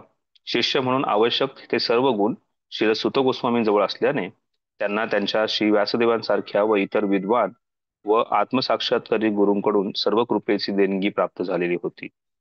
नैमिषारण्यातील ऋषींना पूर्ण विश्वास होता की श्री सुत गोस्वामी प्रामाणिक आहेत, म्हणून ते त्यांच्याकडून श्रवण करण्यास उत्सुक होते. अशा प्रकारे या 3 श्लोकांद्वारे सुत गोस्वामी जे आहेत त्यांच्या गुणांचं वर्णन करण्यात आलेलं आहे. कोणाला काही प्रश्न आहे 3 श्लोकांवरती? प्रभूजी हरे कृष्णा. प्रभूजी आपल्या भागवतमच्या आता हे 5व्या श्लोकापर्यंत म्हणजे शिल व्यासदेव बोलतायत, बरोबर आहे. आणि त्याच्यानंतर ऋषी उची म्हणलं तर तिथून ऋषीमुनी बोलतायत. तर असंच आहे ना प्रभूजी? कारण हे जे सुरुवातीला अं, जन्मादस्येपासून म्हणजे वेदव्यास सांगत आहेत आपल्याला आणि नंतर एकदा असं जे कथा सांगतात, तर मग एकदा असं झालं तर ऋषीमुनी बोलले, मग पुन्हा ऋषीमुनी करतात, असंच आहे ना प्रभूजी? असं नाहीये हे. ऍक्च्युली हे सध्या जे आपण पाहतोय ही एक बॅकग्राऊंड आहे. म्हणजे कसं असतं की एखादा एखादा जो पिक्चर येणार आहे, एखादी गोष्ट आहे, तर त्याची बॅकग्राऊंड संकल्पना जी आहे ती थोडक्यात सविस्तरपणे सांगितली जाते आणि त्यानंतर पुढे वर्णन होतं. आता तसं पाहायला गेलं तर श्लोक क्रमांक 9 ते 23 जे आहे याच्यामध्ये, हे 9 ते 23 जे आहे याच्यामध्ये या सर्व गोष्टींचं वर्णन करण्यात आलंय, प्रश्न विचारण्यात आले आणि त्याच्यानंतर जे श्रीमद भागवताचं सविस्तर वर्णन जे आहे हे होईल. पण त्याच्या आधीची जी बॅकग्राऊंड आहे ही बॅकग्राऊंड समजून सांगण्यात आलेली आहे. तेव्हा ही बॅकग्राऊंड समजून सांगण्यात आलेली आहे. त्याच्यात पहिला जो श्लोक आहे किंवा दुसरा जो श्लोक आहे त्या दुसऱ्या श्लोकामध्ये आपण पाहू शकतो की व्यासदेव जे आहेत हे वर्णन करतायत की अशा प्रकारे जे आहे हे ज्ञान जे आहे हे प्राप्त झालं. आणि त्याच्यानंतर सुखदेव गोस्वामी आणि सुत गोस्वामींचा संवाद. तर ही एक्झॅक्टली कोणी कशा प्रकारे वर्णन केलेलं आहे असं सांगितलेलं नाहीये, पण ही एक पूर्णपणे बॅकग्राऊंड आहे. त्याला काय म्हणतात इंग्लिशमध्ये? टायटल. टायटल नाही, आणखीन एक काहीतरी शब्द आहे त्याला. ट्रेलर नाही, ट्रेलर. बेसिक ट्रेलर पण नाही, दुसरं आहे. Anyway, setting the scene. जसं आपण पाहतो ना भगवद्गीतेमध्ये जेव्हा पहिला जो अध्याय आहे त्याच्यामध्ये काय वर्णन एक केलेलं आहे? डॉक्युमेंटरी होती प्रोजेक्ट, डॉक्युमेंटरी सांगतात पहिले कुठला पिक्चर सुरू होता की असं घडलं, हे असं घडलं, तसं बेस आहे का ते? हा, तशा प्रकारे एक एक जो आहे जो बॅकग्राऊंड जे आहे ती क्रिएट करण्यात आलेली आहे आणि त्याच्यानंतर जे आहे हे पुढे सविस्तरपणे आपण पाहणार आहोत. विशेष करून हे प्रश्न जे आहेत त्याची उत्तरं जेव्हा येतील त्या उत्तरांमध्ये आपण पाहणार आहोत की पूर्णपणे जे सुखदेव गोस्वामी आणि परीक्षित महाराजांचा जो संवाद आहे जो सुत गोस्वामींनी ऐकला त्याचं वर्णन जे आहे हे पुढे होणार आहे. प्रभूजी अजून एक तुम्ही सांगितलं होतं 4 ते 8 ह्याचं कॉन्टेक्स्ट काय होतं प्रभूजी? जसं तुम्ही आपण पहिले 3 बघितले, संबंध, अभेद्य, प्रयोजन. त्याच्यानंतर 4 ते 8 तुम्ही सांगितलं सुत गोस्वामींची स्तुती, असं आपण म्हणू शकतो का? 4 ते 8 नैमिषारण्य भागवताचं गुणगान कुठे झालेलं आहे, हे कोणामध्ये झालेलं आहे आणि त्याच्यामध्ये जे सुत गोस्वामी प्रमुख आहेत त्यांच्या गुणांचं वर्णन. ओके. प्रभूजी आपल्या भारत भूमीमध्ये प्रभूजी 4 ठिकाणी हे भागवतम बोलले. हरे कृष्णा. प्रभूजी आपल्या भारत भूमीमध्ये 4 ठिकाणी बोललं गेलं ना, जसा शुकदेव गोस्वामी, परीक्षित महाराज, सुत गोस्वामी आणि निमिर शरद ऋषी, शौनकादी ऋषी. आणि तुम्ही एक कथा सांगितली होती प्रभूजी महाबळेश्वरची, ते काय म्हणतात, मृग नाही, तुम्ही एक कथा सांगितली होती बघा प्रभूजी, महाबळेश्वर मध्ये जो कथा. हा, ते तुम्ही तिथे 3 सांगितलं. ते सुरुवातीला कथा नाही सांगितली म्हणजे भागवताची. अच्छा ती मला आठवत ह्याची नाही. ते गोकर्ण आणि यांची ना, गोकर्ण कळालं. महाबळेश्वरची. हा, गोकर्ण. हा, तर ते. आणि चौथा प्रभूजी नारद मुनी आणि चतुष कुमार. तर हे बरोबर आहे का प्रभूजी? आता हे जे गोकर्णांची जी कथा आहे, असं तर भागवताचं गुणगान भरपूर ठिकाणी झालंय, त्यामुळे गोकर्ण आणि यांची जी कथा आहे ती एक भागवत कथा आहे. भागवत कथेमधून काय फळ प्राप्त झालं त्याच्यानुसार आहे. तर प्रमुख जे आहे हे 2च ठिकाण आहेत. एक आहे नैमिषारण्य जे अयोध्येपासून जवळ आहे आणि दुसरं जे आहे ते जेव्हा तुम्ही दिल्लीपासून हरिद्वार ते दिल्लीचा जो रस्ता येतो तिथे जो सुखदेव गोस्वामी आणि परीक्षित महाराजांच्या मधला झालेला जो संवाद आहे तो तिथलं ठिकाण आहे. तर हे 2 प्रमुख स्थान आहेत. 2 प्रमुख. आणि प्रभूजी नारद मुनीचं आणि यांचं नाही, त्याचंही वर्णन नाही. नाहीये. ते कथारूप आहे. ओके. त्याच्यामध्ये सर्वात प्रमुख जे आहे त्याला आपण नैमिषारण्य मानतो आणि नैमिषारण्य जे आहे ते का प्रमुख मानले त्याचंही वर्णन आलंय. निमिषे क्षेत्र आहे असं वर्णन करून सांगितलेलं इथे या श्लोकाद्वारे, कारण ते जे आहे हे पूर्ण ब्रह्मांडाचं केंद्रबिंदू आहे. प्रभूजी वेदांत सूत्र म्हणजे 2 ऋषींमधली चर्चा असं समजू शकतो का? जसं आता तो ब्रह्म जिज्ञासा, जन्मादस्यतः जे सूत्र आहेत त्यांचं हे वेगवेगळे सूत्र आहेत, पण हे सूत्र जे आहेत हे व्यासदेवांनी लिहिलेले आहेत. व्यासदेवांनी, आता वेद जे आहे हे 4 वेद आहेत त्याच्यामध्ये लाखो श्लोक आहेत. त्या लाखो श्लोकांमधून काही सूत्र रूपामध्ये श्लोक लिहिलेले आहेत जे 4000 सूत्र आहेत, वेदांत सूत्र, ज्याच्याद्वारे व्यक्ती जर ते 4000 सूत्र समजू शकत असेल म्हणजे तो पूर्ण वेद समजू शकेल असं आहे. ते व्यासदेवांनी याचं वर्णन केलेलं. Okay. Thank you very much Prabhuji. हरे कृष्णा. प्रभू, तुम्ही जेव्हा 4था श्लोक सुरू करत होते तेव्हा तुम्ही वर्णन केलं की भागवतम आपल्याला 4 ते 8 मध्ये भागवतम आपल्यापर्यंत कसं पोहोचलं हे आपल्याला 4 ते 8 ह्या श्लोकापासून कळतंय. नाही, मी सांगत होतो की भागवताचा जो कथाकार आहे त्याच्यामध्ये काय गुण असले पाहिजेत, त्या गुणांचं वर्णन जे आहे या श्लोकांमध्ये केलेलं आहे. जो भागवत कथाकार आहे किंवा भागवतांचा जो जे म्हणजे त्याच्यात आपण हे 4 ते 8 श्लोकामध्ये काय काय समजतो पुन्हा एकदा सांगतो. 4 ते 8 श्लोक जे आहे त्याच्यामध्ये आपण पाहतो की हे भागवतम कुठे बोलण्यात आलं, कोणाद्वारे बोलण्यात आलं आणि जे जे व्यक्तीने बोललं त्याचे काय विशेष गुण आहेत ते समजून सांगितलेले आहेत. आणि त्याच्यात विशेष करून 6, 7, 8 जे आहे त्याच्यामध्ये जो कोणी कथाकार आहे, जो कोणी भागवताचं गुणगान करतो त्याच्याकडून काय अपेक्षित आहे, त्याच्यामध्ये कसले गुण असणं अपेक्षित आहे त्याचं वर्णन करण्यात आलेलं आहे.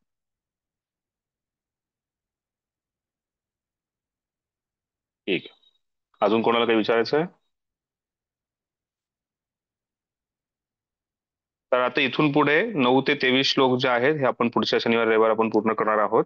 आणि आणखीनही काही पूर्ण करणार आहे ज्याच्यामध्ये आपण जे ऋषी मुनी आहेत, जे शौनक ऋषी आहेत यांनी विचारलेले 6 प्रश्न आहेत त्या 6 प्रश्नांचं गुणगान आपण प्रश्न जे आहेत ते आपण समजून घेणार आहोत की कोणते 6 प्रश्न आहेत. अतिशय महत्वाचे प्रश्न आहेत आणि हे प्रश्न जे आहेत हे कोणी ऋषी मुनीच समजू शकतात आणि तेच विचारू शकतात जेणेकरून जनकल्याण होईल. तर हे जनकल्याण हेतू मे जारी असे 6 प्रश्न आहेत. तर आपल्याला पुढच्या शनिवारी आपण याचं अध्ययन करूयात. प्रभू हरे कृष्णा. हरे कृष्णा प्रभू. रोज एक प्रश्न होता आजच्या एका तात्पर्यामध्ये होतं बघा की कणाद, कपिल, पतंजली, जैमिनी, अष्टावक्र. तर हे जे ऋषी होते हे वेदव्यासांचे सहपाठी होते का, म्हणजे वेदव्यासांचे शिष्य होते का, ह्यांनी स्वतंत्र रचना केली काही? नाही नाही, ह्याच्यामध्ये प्रभुपाद सांगतायत की हे जे ऋषीमुनी आहेत यांनी सुद्धा हे वेदांत सूत्र जे आहेत हे समजलेले आहेत, ह्याचे जाणकार आहेत ते वेदांत सूत्रांचे पूर्णपणे, असं प्रभुपाद सांगतात. आता हे प्रभुपाद त्यांचे सहपाठी होते असं नाहीये, त्यांचा वेगवेगळा काळ आहे, वेगवेगळ्या काळात ते आलेले होते, वेगवेगळ्या काळात त्यांनी ह्या सगळ्या गोष्टींचं अध्ययन केलेलं आहे. पण ओके, हे म्हणजे वेदव्यासांचा आणि त्यांचा काही आणि संबंध फक्त नाही त्या प्रभुपादांनी जे मेन्शन केले ते काही ऋषी आणि किंवा काही मुलींचं वर्णन केले. असे भरपूर कित्येक ऋषी आणि मुनी आहेत जे या सर्व गोष्टींची जाणकार आहेत असं प्रभुपादांना सांगायचं. का?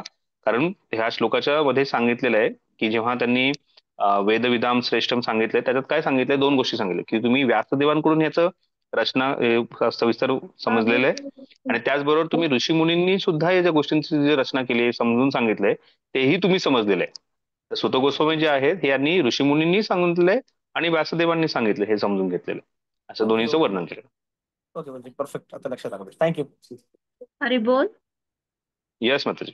प्रभूजी संडेला नरसिंह चतुर्दशी आहे.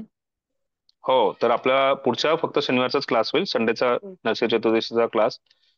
तसं करायला काही अडचण नाहीये, संध्याकाळी 7 पर्यंत उपवास आहे, पण मी स्वतः बिझी आहे बऱ्याचशा गोष्टींमध्ये, तर आपण फक्त शनिवारी क्लास करणार आहोत. प्रभूजी दुसरा एक क्वेश्चन होता आपल्या ह्याचं काय हँडबुकचं काय डिसिजन झालंय आणि ओपन बुक क्वेश्चन्सचं कसं काय? मी उद्या तुम्हाला मेसेज टाकतो ग्रुपवरती की कोणते ओपन बुक प्रश्न आहेत जे लिहायचे आहेत, म्हणजे तुम्ही सुरुवात करू शकता ओपन बुक साठी. आणि तुम्ही पहिलं युनिट पूर्ण झालंय ना भाषांतर संदीप प्रभू? प्रभूजी पण त्याच्यात थोडं कन्फ्युजन होतं ना. महेश प्रभू तुमचे बोलले होते बहुतेक 2 व्हर्जन्स आहे, एक मायापूर इन्स्टिट्यूटचं, एक बीबीआरबीचं आहे. नाही, जे तुम्ही केलंय ते मी पाहिलं प्रोजी, तर ते आता सध्या पहिल्या युनिट साठी ते चालू राहू दे, तेच करायचंय आपल्याला. प्रभूजी आपण याच्यावर थोडं डिस्कस, मी कॉल करू का तुम्हाला, थोडं डिस्कस करायचं होतं याच्याबद्दल.